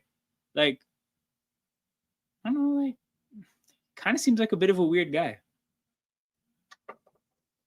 You saw they're negotiating with CJ McCollum for a buyout. Hey, you know, he's gonna give all the money back, bro. He's gonna give them an unreal buyout. If the CBA is any indication of CJ McCollum's negotiating skills, the Wizards are going to get an amazing buyback, bro. He's going to give all the money back, and they're just going to cut him loose for free. So good for the Wizards, man. A layup in transition by Ben Shepherd. Oh, Ben Shepherd has a goatee? Where's King? Where's King Kakarot? I don't even know if that's how you pronounce it. Where's King? Because all playoffs, I shit on Ben Shepherd's mustache. I said that shit looks horrible. Grow a goatee and be a respectable adult. And now he has a goatee, and it actually looks proper. Respect Ben Shepherd. Look, we don't always have good judgment immediately, but the goal is to grow into having good judgment in every aspect of our lives. And I see he leveled up. Bro, if he goes back to Portland with Dame, I'm gonna say like, is that even good for Portland? Like, that's what that's really what, like, is having old Dame and CJ even good for Portland? I think having Dame is good because it's like Dame is just different. One, I think Dame's game as a shooter will have a good amount of longevity. Two, like, I think Dame's like presence in Portland is like iconic. I don't think CJ's is. So like Dame, cool. End of his career. Let him ride off into the sunset, right? CJ McCollum, why do we need him? Like, would he just not be taking up minutes from young players that could develop? Why buy him out when his contract is a trade asset being expired? Is it a, so I guess you'd only buy him out if you yourself don't think it's a trade asset. That's the only reason to do that. So the question then becomes like, is that the case? Like, have they seen enough to feel like teams aren't really interested in him in that price point? Like, let me look it up right now. CJ McCollum Spotrac.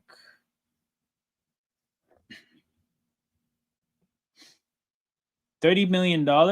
Like, okay, we can look around the league and try to find the 30 million figure that you might trade for CJ McCollum. That's actually something we could do. Is Ja asking the coaching staff for a trade? What a shot from BI. And one. Tough make. I don't think he's doing it yet. I think he'll do it at some point.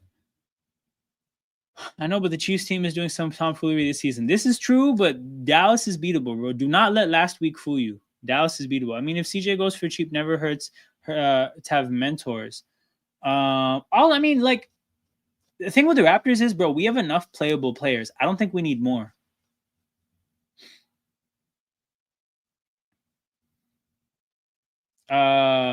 LaMelo. Hey. LaMelo's the one I would want to trade for.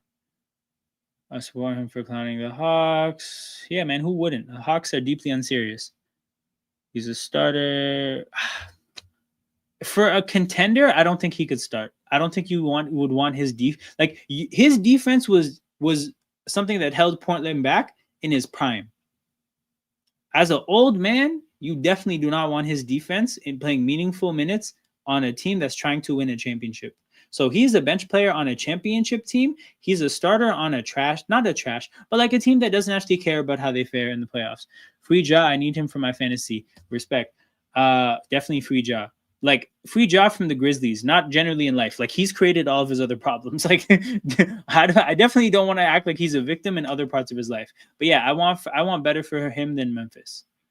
CMB, great defense, forces a miss.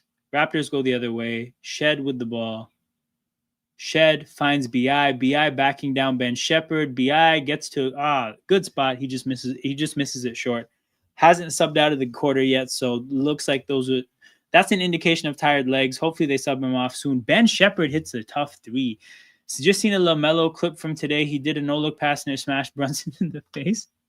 Okay, I mean, clearly that's not what he intended to do, but that's not a horrible outcome, dude. Like, giving Brunson CTE mid-game is probably good for your team's chances to win.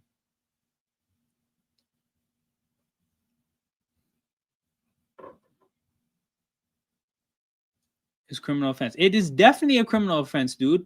Dude, they are just letting TJ McConnell shoot. Guys, what happened to TJ McConnell? Literally, the Raptors are standing 4 feet away from him when he's at the three-point line and just daring him to shoot. He's shooting 41% from three. I agree. if you're gonna look at him like somebody who is gonna be a serious playoff like starter, then I agree. What? Oh, there's no call? Okay, I thought they would call that as an and one for a second.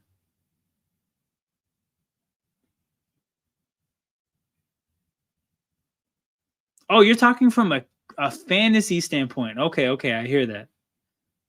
I think it's tough because it's like in a lot of ways, I mean, defenses can focus on him the way they've never been able to focus on him in his career. Shed, bro, we can do better than that possession.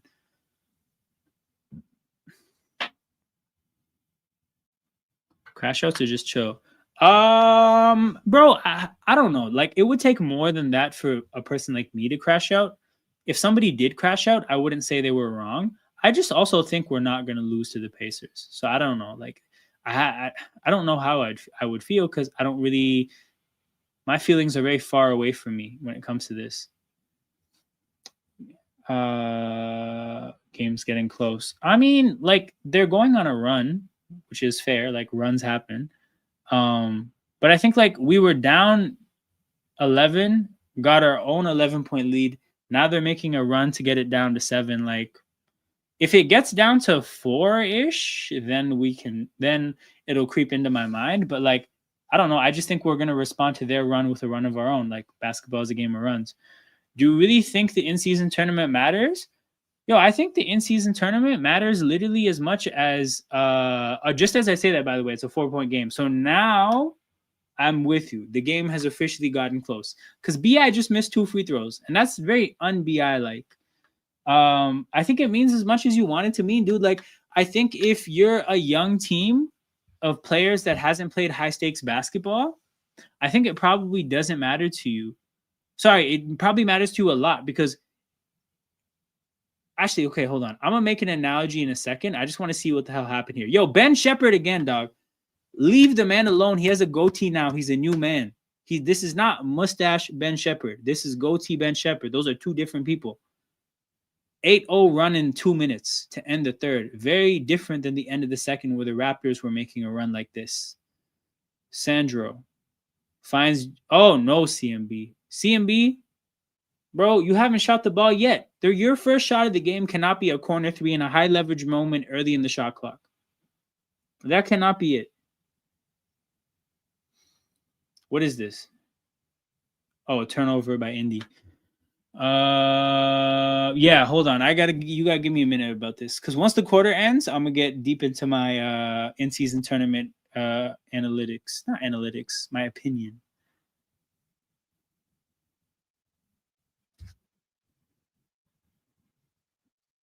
Yo, this is a great question too. We're gonna talk about that in a sec. Yo, these are some great questions, dude. We're about to get philosophical at the next commercial break. Scotty drives, misses, foul, free throws for Scotty Barnes. Ben Matherin complains to the ref.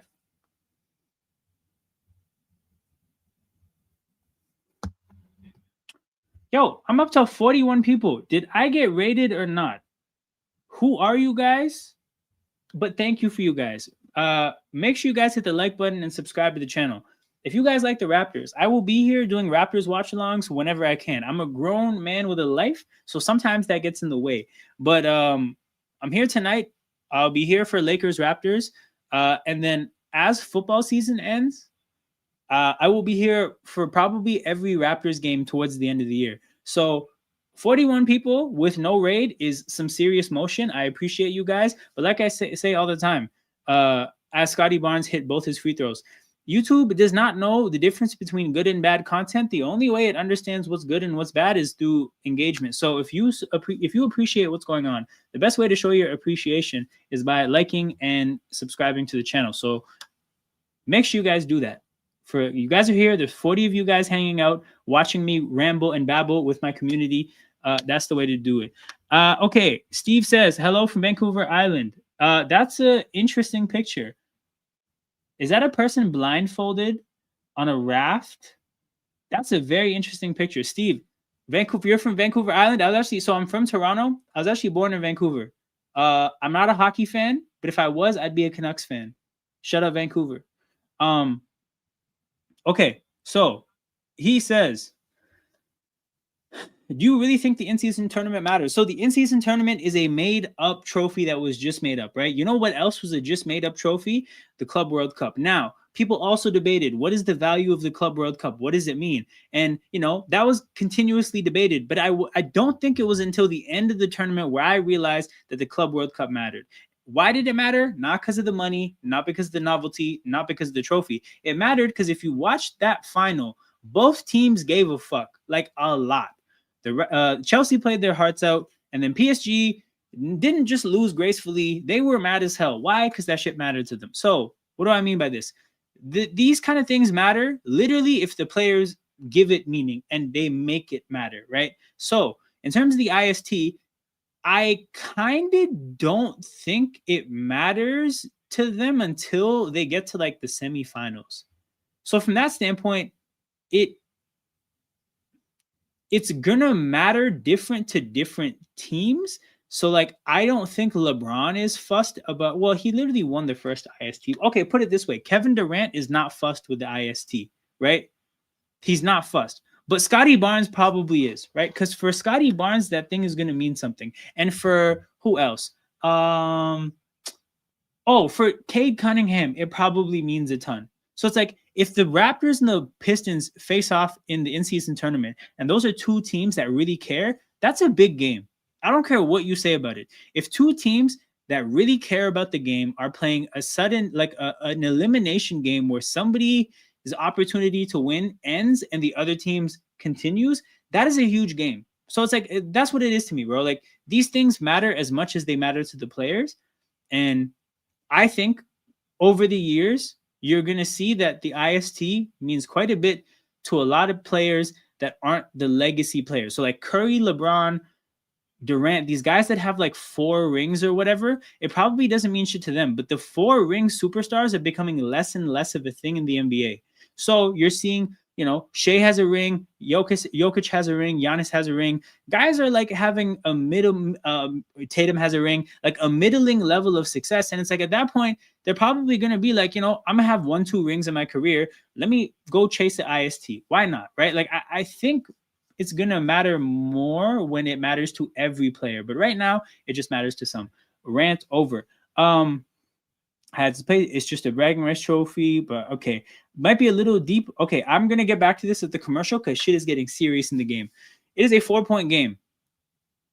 And Jamal Shed, Jakob Poeltl just fouled somebody. And you know what? To be fair, he did foul somebody. You know what? I'm going to use the star feature on StreamYard for the first time and save this later. Save that for later.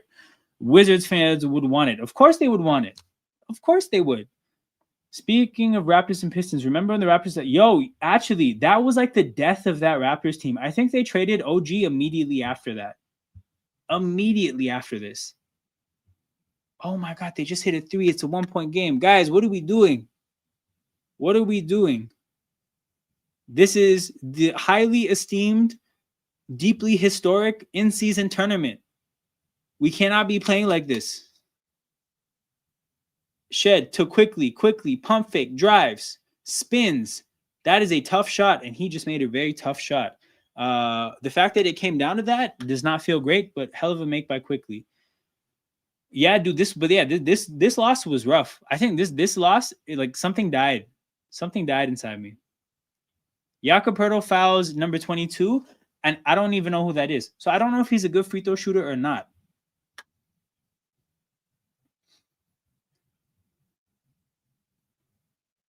IQ.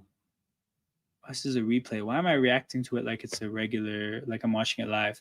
Free throws for Indy, but the fact that StreamYard hasn't, SofaScore hasn't updated the score yet leads me to believe he missed his free throws. Yep, he missed his first free throw. I love fouling a bad free throw shooter. There's something satisfying about it.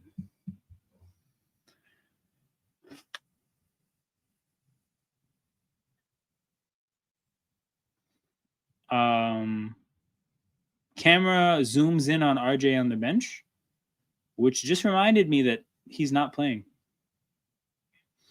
He misses his second free throw, and IQ gets the rebound. Raptors go the other way. Come on, let's go on our own run right now. This Pacers run here is cute, but I want more. Mamu to quickly, floater, fouled, quickly to the free throw line. Let's go. Much better shot than the last possession. As long as Embiid retires with the same amount of rings as CP3, but here's the thing. You're acting like CP3 is the lowest you can go. Embiid has the same amount of rings as me. If you want to slander him, you can just compare him to me because it works. Embiid has the same amount. Actually, I have a replica Raptors championship ring. That might be more of a ring than Embiid has. Just going to be honest. Well, OKC break the Warriors record. You know what's tricky about that one, right? They have a deep enough team to where they don't have to play big minutes. They blow people out so they can rest in fourth quarters. And they're a young team that can probably say dude, we don't actually have to save energy for the playoffs. We're young and we want a chip, so we know what it's like. There's no daunting unknown to be scared of. If we feel like we're within reach of that thing, we should go for that because we can win a ring. Think about it. OKC can win a ring probably at any point for the next 3 years. You might not be this good in the regular season. That's less guaranteed. So why not go for it? Is this an offensive foul? Damn, Ochai. Jeff Teague bluffing out there saying Spider is better than... This is horrible. This is a horrible take. Every time I see this take, I get mad. Bro, but here's the thing. No, DC, this is not significant because they won 68 last year. So, bro, they have to win 60 games. And what? They're 16-1 right now? NBA standings. What are they right now? Because this is the thing. I think you might not be... Bro, they're 17-1 right now. So this is the thing. In order to go... the Warriors record, guys, is 73, right? So to go 74-8, they have to go from this point 57-7.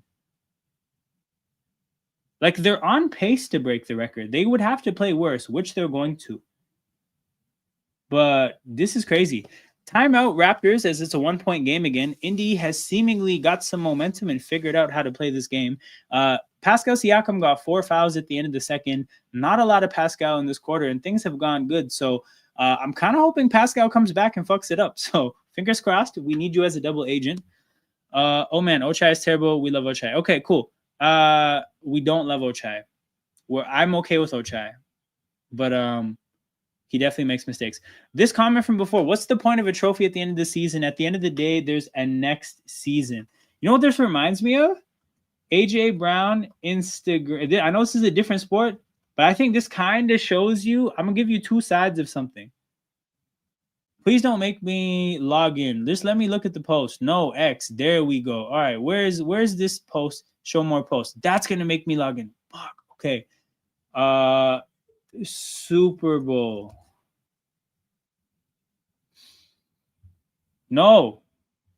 Let me look. Hold on. Why is that above the window? Where's the X? Where's the X? There we go. Okay.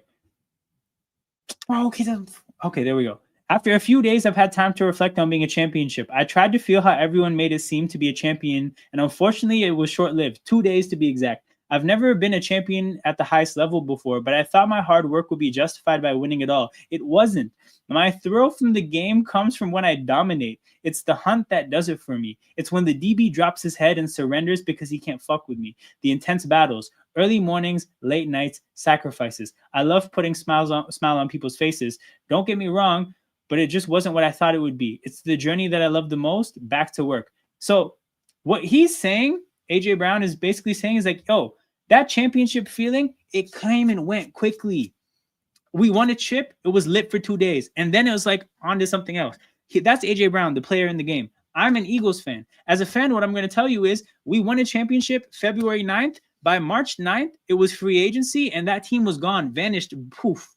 Players are leaving. New players are entering. That championship team that you love and you cherish, it's gone already, vanished. So that's the thing. This point that Joel is making, it seems really fake deep and unnecessarily. 55 live viewers, no raids. I don't know why you guys love this stream more than any other stream, because I sit here and I do this all the time. But make sure you hit the like button and subscribe to the channel so you don't miss on the other times I do this, because I'm going to be doing this a lot come like February. But until then, minimum once a week. But yeah, man, like once a championship happens, the next season happens, right? Like, so these things come and go. For the Raptors, right? I watched Kawhi get my team a trophy June 19th. By July 8th, he was gone. He was a Clipper. Like, shit comes and goes. Like, that championship feeling, the most lit times are actually the games. Once the game ends, it's kind of over. But yeah, where are we at with the chat? 17-1 without Jay Williams. This is facts, bro. This is a scary team. Is this a revenge game for Siakam, or is there no bad blood? So I wouldn't say it's a revenge game, but what I would say is it's like, I want to play my best in front of these fans, because like I want them to, like what would you say a game is? Mather and hit a 3 and the Pacers are up 2, man. Fuck my life. What would you say if like you were playing in front of family and you wanted to show out in front of your family to look good? I think it's that kind of a thing. But also it applies not just to him. Andrew Nembhard is from Toronto, around Toronto. Ben Mathurin is Canadian. Like, this is kind of like a homecoming I would say that's what it is. It's a homecoming for 3 Pacers. So between that and the fact that they have 2 wins, I'm sure they really want to win this game badly. That being said, that's not an excuse. Toronto, you have to be doing better than this. Mathurin hits another horrible 3. Who knows? Maybe even the American fans are starting to believe. I don't think so. Because here's the thing, like, I think this is a good team.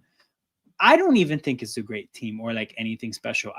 It's a good team, and I'm so grateful to have a good team again. Because again, I've watched some pretty horrible basketball since Scotty Barnes' rookie year. Scotty Barnes' rookie year, when we won 48 games, that's the last time I had fun watching basketball. Battle to the basket, bro. Why are these guys doing this today? This is the second time the third time somebody has tried to dunk on somebody at the basket and not been able to make the dunk. At least with Scotty, he got fouled and got free throws. But we don't need to dunk on people if you don't know for sure you can do it. Jamison Battle, for a fact, probably knows that he's not like a leaper. I would assume. Yo, Joel, you know what gave me crazy amounts of dopamine? Every now and then, I'll go back and I'll watch parts of my watch-alongs against the Commanders and the Rams in the playoffs. I'll put some highlights up. That shit's cracked. So you know what's funny? So when I was with CP for Game 7 and the Jays lost the World Series, I just went to his apartment and started watching Eagles Super Bowl highlights.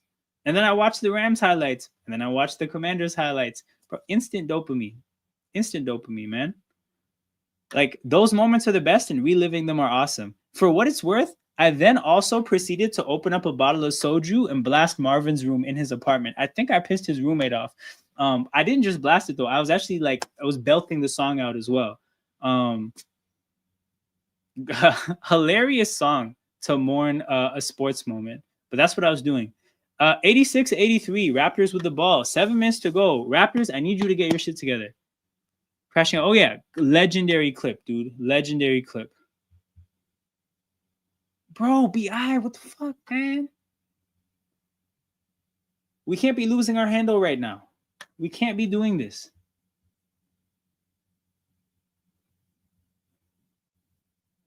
I said, oh, shit, we won. Nah, don't tell me we're going to lose the same night the Pistons lose, dude. He stepped out. Let's go. Thank you, Ben Mathurin. Please be a double agent now. You've done enough damage. You know, I'm sure you have family at the game. That's done. It's over. You can go back to being a double agent. I don't even know if he stepped out, by the way. I do not know if he stepped out. 62 people, no redirect. Shout out to everybody in here. Make sure you hit the like button and subscribe to the channel. And feel free to get active in the chat. It might seem like the people I talk to are like the people I know, and you might be like intruding on almost like a friend group, but that is not the case.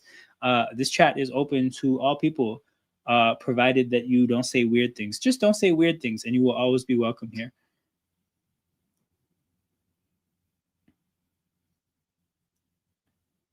Jacoby with the ball. Goes right, gets right past Siakam, and finishes over J Huff at the basket. And again, attacking Siakam is a good approach because the man has 4 fouls and is going to be probably pretty timid defensively. J Huff with the ball, but Shed is on him, so they should probably give the ball back to him. Good double team by Jacoby. Oh man, Jameson Battle, you do not have to gamble like that.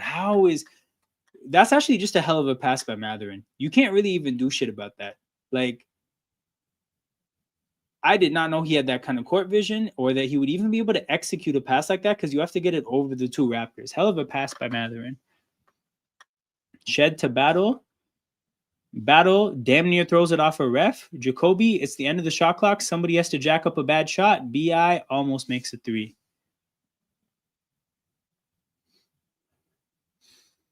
No, there's a little thing that pops up in the chat. So in the chat, there'll be like a little thing that says you've been rated by this community. But also, I mean, I mainly get rated by either Sarcasm City or this channel sometimes gets rated by this Hawks channel.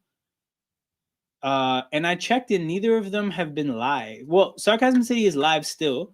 And then the Hawks channel hasn't been live today. And then sometimes, who else will raid this? Sometimes a random. But, yeah, it shows. And also it's clear because you see a sudden spike, which is why I'm like, I kind of know it's not that because this is a very gradual climb.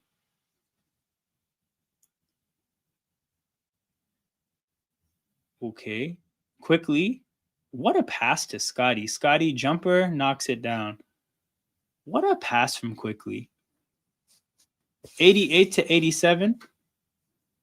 Amateur Hour was having Oh, that's why people are here. That makes sense. Shout out to okay. That makes a lot of sense. Thank you, Steve, for the context. Because yeah, Amateur Hour is a pretty big platform. I think they have like 15,000 subscribers or something. I mean, I'm not going to say I'm happy they had internet problems, but I'm kind of happy they had internet problems. Shout out to them though. I need the Raptors to complete my parlay. So do you just need the win, or is it like do you need a win by a certain amount? Scotty got fouled and is going to shoot free throws.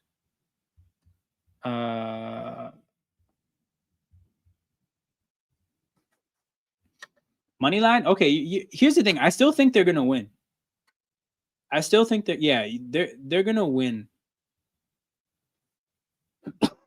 It's just going to be ugly. That's why I'm here. Don't kill me. Yo, shout out to Amateur Hour and their internet. I'm assuming Rogers played games with them. And that's a big... You know what's messed up? Amateur Hour is big enough to where their streams actually make money. So that sucks because they lost money because of it, right? I don't make shit from this. I do this for fun.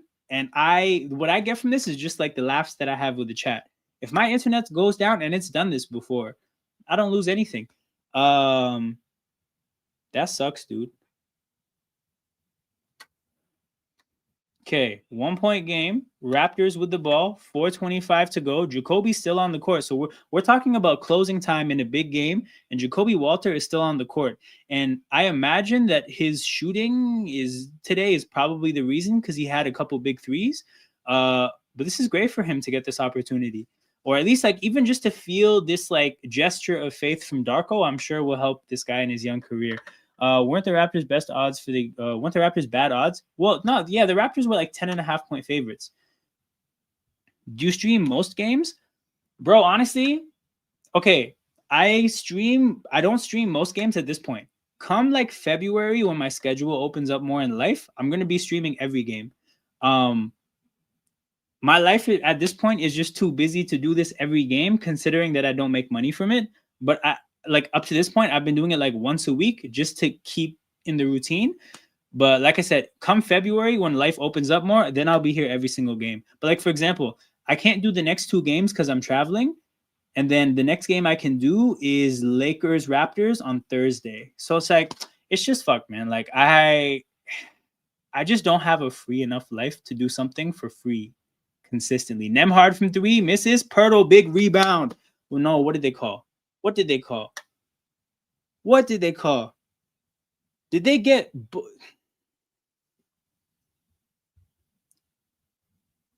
They gave this guy the benefit of the doubt underneath the basket. Let me see what Jakob Poeltl did. It's not even Yak. No way. That's not a foul. They just gave him that call because they feel bad about how old he looks because of how bald he is for his age. If he had a normal head of hair, he wouldn't get that call. That is a sympathy call for this because of wrong direction, because of this. This is horrible. I usually have no loyalty to one particular stream, just what is available. This seems like a good stream, though. I appreciate you. But no, like, you know what it is? Like, Amateur Hour is consistent. They've got as big as they've gotten for a reason.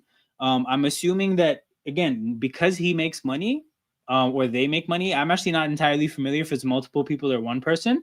Like, I fully understand if you guys would rather watch them than me because they're consistent. They're consistently a part of your routine, and I'm here sometimes. But, like, again, I fully don't have expectations of this becoming like a career or something I make money for.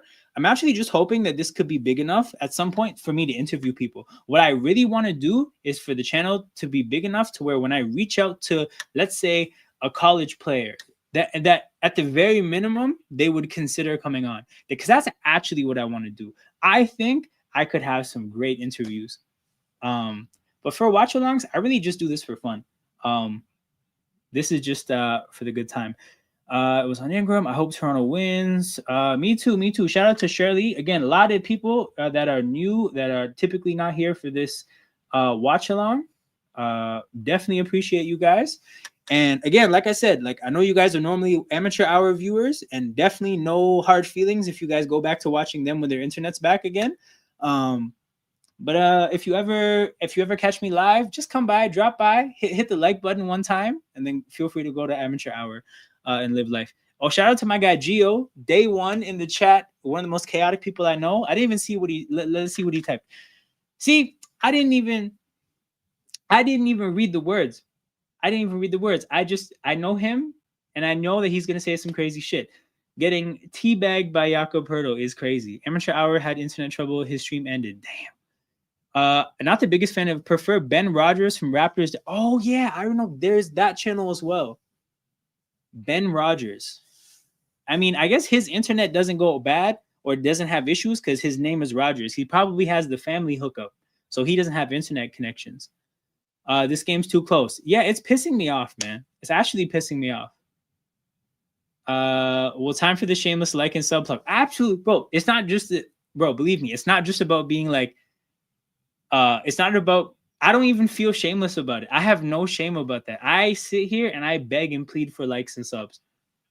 I have no shame about that because here's the thing: like, this is a free thing for the audience. You guys are not paying me anything, and to be honest, I wouldn't even ever make this thing about money. I just want it to be big because I want it to be big. So that's why I always tell people like, yo, make sure you engage with the content you like because that's the only way YouTube knows that it should push it to other people. And here's how YouTube's algorithm works, right?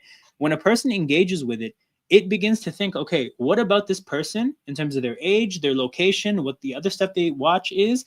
How do we use those things to make an educated guess about what a different person, who would be another person that might like this content? So like, if you like if a bunch of you guys that typically watch Raptors content all like engage with this content and like this content, then YouTube will figure, okay, we should show Raptors people these streams. And then that really helps. So like, for example, I would never, big shot by BI. I would never tell my friends, guys, like my content, because my friends don't watch anything sports related. Like, that's not going to help. But you guys are actually like valuable viewers. Is this a timeout by, it's a travel? Is this a travel or an offensive foul? That's a big turnover. No, it's over and back. Oh my goodness. I didn't even see that. That's a big play. Please score and just take the momentum of this game. I haven't had a nail biting like I haven't had a crazy end to a game in a long time during a live stream. Every time I stream so far this year, it's a big win. BI, picked up his dribble. He picked up his dribble, ran out of options. The offense looks really stagnant down the stretch here. IQ has to take a tough shot. Scotty with the rebound. No, IQ, you don't have to shoot that. No. Yeah, okay. Damn. Good to know that you'll be doing more for sure. I'm out here. So I streamed almost. Huff is getting dunks, bro. Where's the picture of his bald head? You know what? Maybe he'll stop doing things if I just leave this on the screen the whole time. To hell with the score. We're just gonna. This guy is younger than me, and man. BI step back mid-range jumper and it falls. Let's go. McConnell goes left, takes a tough jumper. So McConnell hasn't been, first of all, we've been sagging off of McConnell all game, like giving him 3 feet of space at the 3-point line on purpose. For some reason, I don't know why, because he's been shooting well. And then that doesn't mess up his psychology enough. He chooses to take a really difficult jumper at a big moment. BI, that is a tough shot, dude. I feel like that's contact hunting. The shot that BI just took, that's him hunting the contact. Because I don't actually think that that's a good shot to take otherwise, especially so early in the...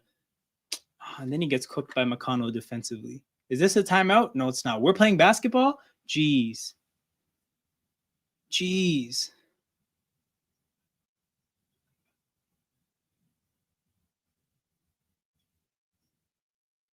BI.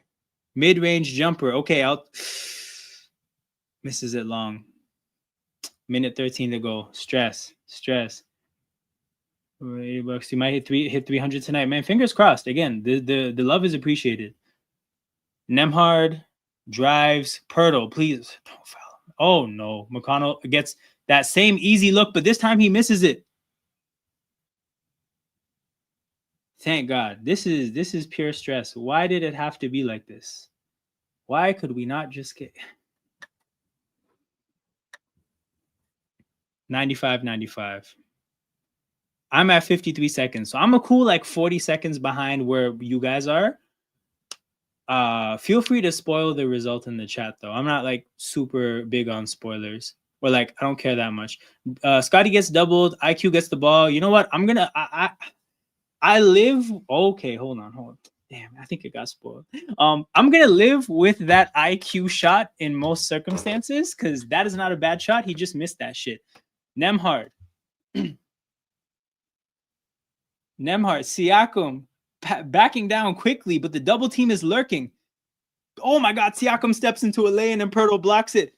Peace. What's that? Yak and skills violence.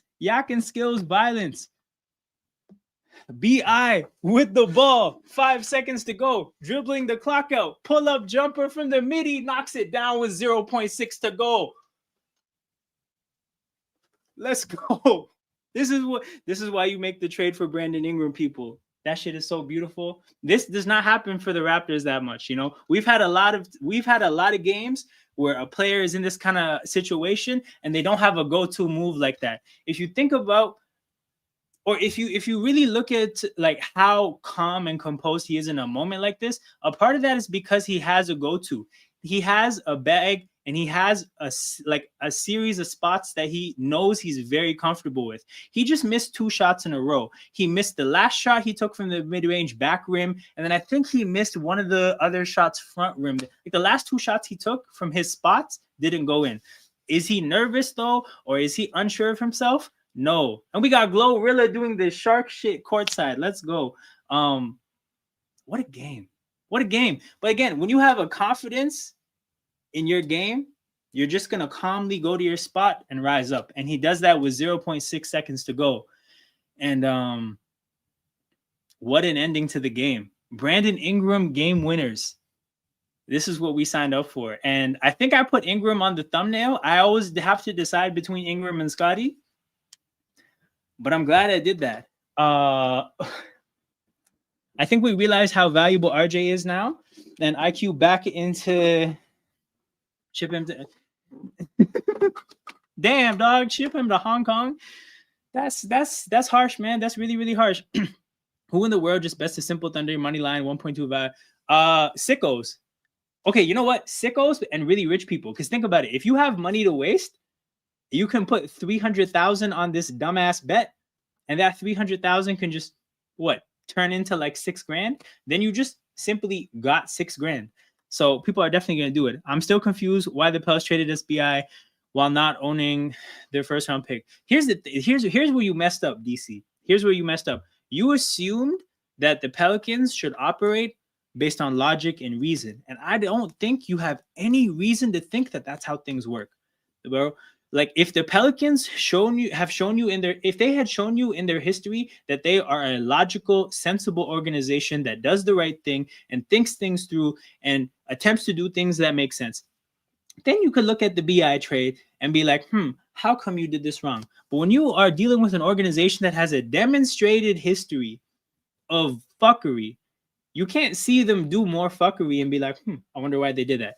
Okay, honest answer though, if you think about why they did the BI trade, the real reasoning is because they knew they were going to lose him in free agency. Again, he was 4 months away from being a free agent.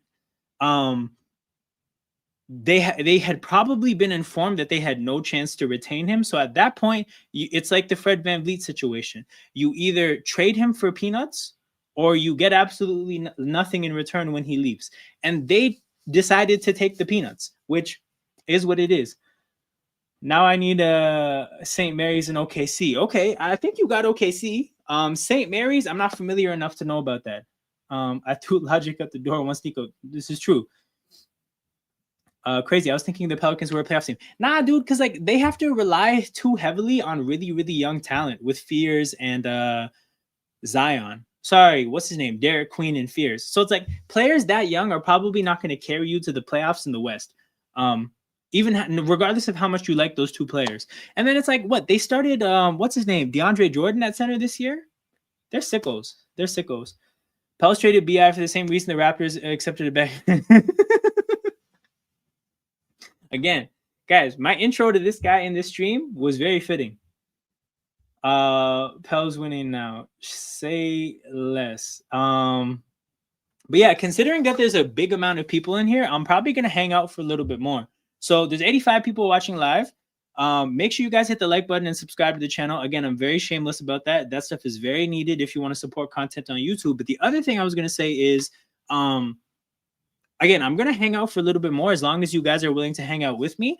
Feel free to just, post any questions, comments, thoughts you have in the chat, and we can have a conversation about this game, about basketball as a whole, about Team Canada. It can be whatever you guys want it to be. So we're on the road to 300 subs. Today has been a pretty amazing night for that. Like I said, make sure you hit the like button, subscribe to the channel, and honestly, I'll just wait till this gets down to around like 30-ish, and then we'll call it a night. But what a game, man. Brandon Ingram, hell of a Raptor. Pounds recently got Zion back. Yeah, I saw that they recently got Zion back. But if we look at their roster, enjoy the stream. Appreciate you, dog. Appreciate you. Did they play today? Because if you look at their rotation, dude, like, perfect. Pelicans. No, I don't need on the court. I need Bucks, the Bucks score. Like, I mean, Sadiq Bey is an okay role player, but I like their Queen. I like Fierce, and they're very... It's about 420. This is why this game was so big, and this is why I was so frustrated, because we can't lose on the day that Detroit loses. Detroit lost. We don't know how much that's going to happen because a lot of these teams in the East suck. But picking up that win, we're 1.5 games back from the 1 seed. What a day. What a day. The playing spot. Yeah, but it's like, okay, so I thought somebody was talking about them making the playoffs, because even if they make the play-in, I don't think they're winning high leverage games with Fears and Queen as rookies. So that's where I'm at with it. But yeah, okay, like I like Zion as a player, provided that he's healthy and playing, which doesn't happen much. I like Trey Murphy. So it's like 4 players I like in a role player. Missy, I think he's still in that like stage of being a developmental player. But this is where things really fall off because it's like Alvarado, good role player, but these guys, I have I don't know any of these guys. You have Looney and DeAndre Jordan, they're literally not playing, but also that's pretty redundant. Like, they have like 7 players that I think are good. Like I can actually no, not that I think are good, that I can say with certainty are good. And that's not enough in the West, dude. That is not enough in the West. They can win the playing against, but if Zion goes beast mode.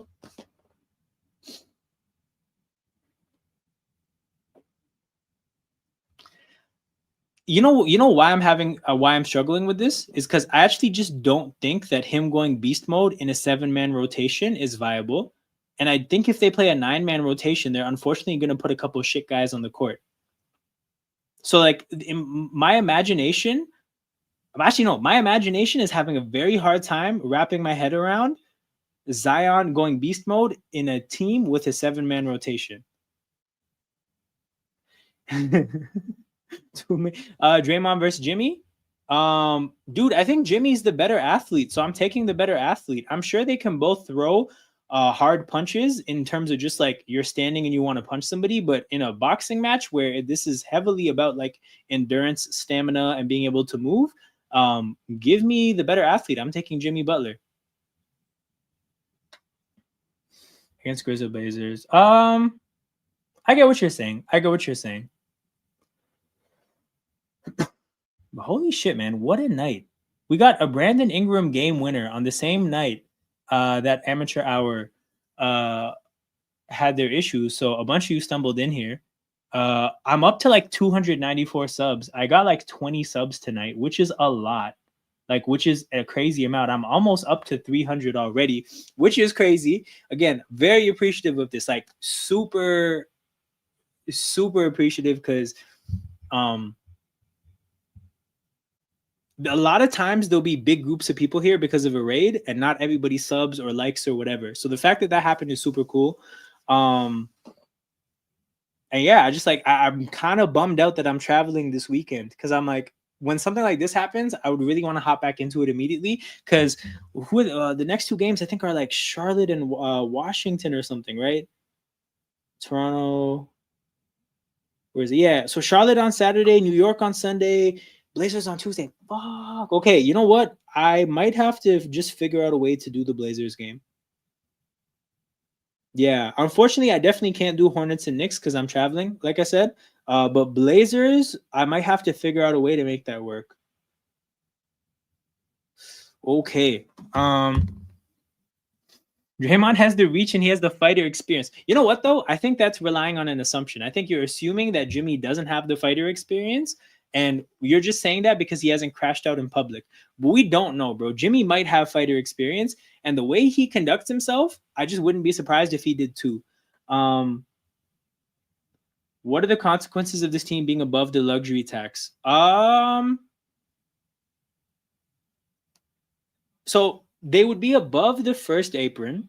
So the consequences are more just the fact that like they owe the league money and they're not going to be able to make certain kinds of transactions. So for example, they can't use the full mid-level exception.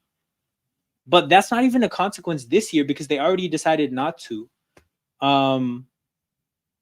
There's certain trade rules. So when you're in the luxury tax, like in normal situations, you can, I think, accept up to 5 million over the money you send out, or 5 million or 125%, whichever one is lower. Sorry, whichever one is high. Yeah, whichever number is lower. When you're in the luxury tax, I'm pretty sure it has to be even. Like, I don't think you can accept more money than you're sending out in a trade. So I think that's a consequence. But yeah, I think the bigger thing is just like, I don't think the Raptors owners are willing to be in the luxury tax for a team that's not a contender. So I do think that Rodgers is going to force us to not be in the luxury tax at some point. And I think what that means is that Ochai gets traded into somebody's trade exception. We'll have to figure that trade out at some point. But that's how I see things working. Well, look at the standings in the East. The bottom dwellers are really shit, but in the West, the big gap between the bottom play isn't that big. That's true. Rodgers not going to pay the luxury tax. I agree. Rodgers will ship Ochai to Hong Kong to be a manager of a bro. So I agree with everything Gio said except the being shipped to Hong Kong thing. 5 from 300, bro. It's a beautiful thing, man. It's a beautiful thing. Like I said, once again, shout out to everybody in here. You guys are much appreciated. And I'm pretty bummed out about the fact that I won't be able to be here quicker. But yeah, I'm gonna see you guys on Tuesday night for Portland and Toronto. And also, you are young Kobe, right? Simple Viva. So I'll probably see you there as well if I do the Blazers game.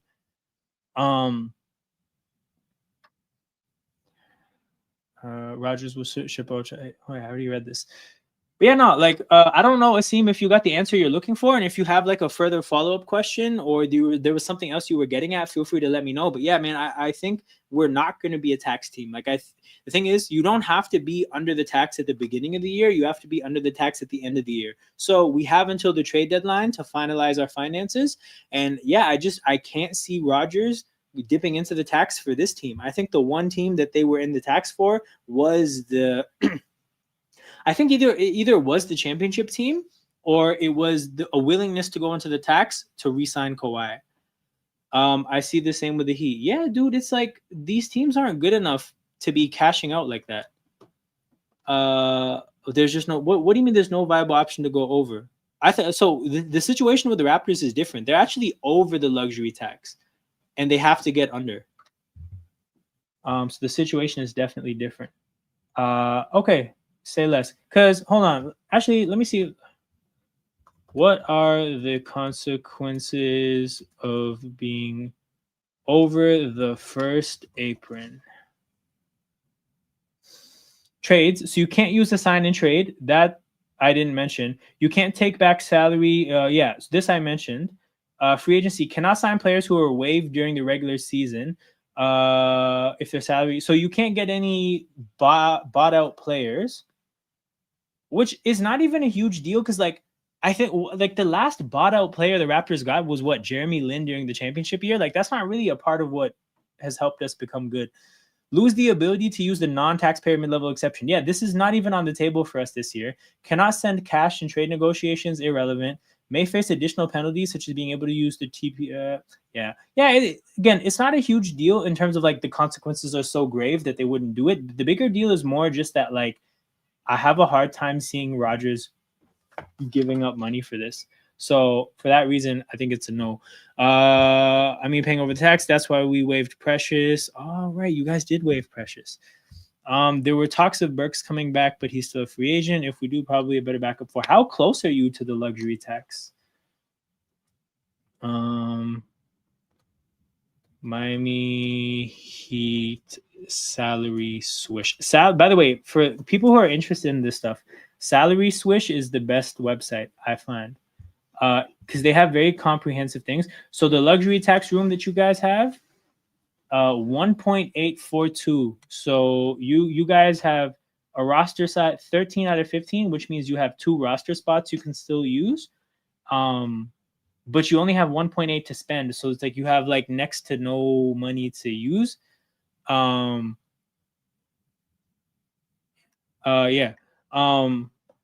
yeah, you're going to have to shed some salary, or you're going to have to wait until the minimum salary becomes less than 900,000. And I think that would happen in like March, because the way the salary works, the minimum salary works is it slowly gets smaller and smaller as the year goes on. So at the halfway point of the year, the minimum salary is half what it would be in the off season.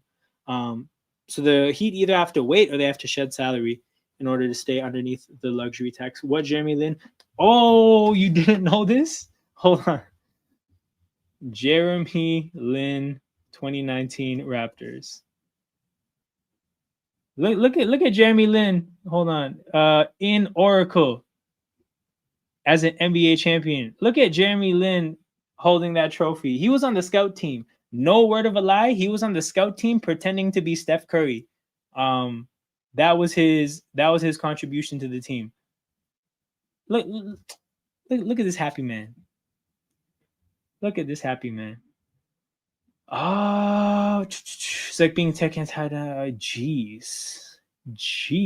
We're with league with the Rozier contract. What did they do with the Rozier contract? That part I missed.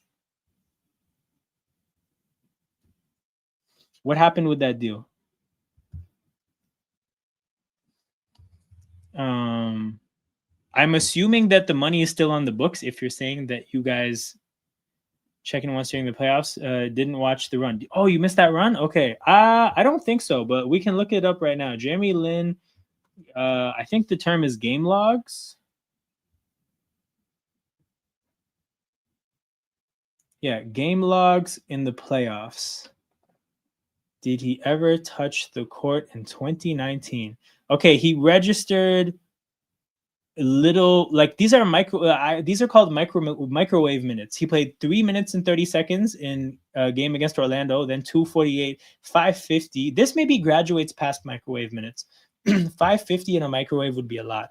3:14 against Philly, 5:07, 3:20. Yeah, never more than 5 minutes. They said they weren't giving any leeway, no cap relief. That's tough, dude. Rozier's under investigation, so they can't cut him yet. If his investigation isn't over before the season, he's on the books getting paid. That's rough. I was 11 when they won, so I had an early bedtime. Oh, come on, man. Your parents should have let you experience that. So hold on. I'm doing some math. You're like 17? Damn. I mean, I should know this as a person that does live streams. It's going to be a younger audience generally. But man, those were precious memories, dude. Precious memories. I hope you get to experience that at some point. So I was 23 when the run happened. And I think that that's a pretty good age to experience a championship run like that. So hopefully in 5 years, roughly, you get that chance. The best way we can make the league do something is to threaten a lawsuit for Charlotte. Don't kill me. How did Linsanity even happen? A combination of somebody having a hot hand and people just not being familiar with a person's game. Like, again, sometimes a player's easiest time to produce is the beginning of their career when nobody really understands them. And you combine that with a hot hand and you get Linsanity. Because if you think about it, right, like there was a point when RJ Barrett got traded to Toronto where he shot like 50% from three for like 30 games. Obviously, that wasn't going to keep up or sustain, but sometimes players just catch fire. And I think that's what Jeremy Lin did at the beginning of his career. But yeah, I'm going to call this stream here, people. Shout out to everybody that poured in from Amateur Hour and everybody otherwise. This was easily my favorite stream that I've done thus far on this channel. Very special night. Appreciate all you guys for making it this special. Make sure you guys hit the like button and subscribe to the channel if you haven't already. And I will be back on Tuesday to watch Raptors Blazers. So see you guys then. Take care. I am out.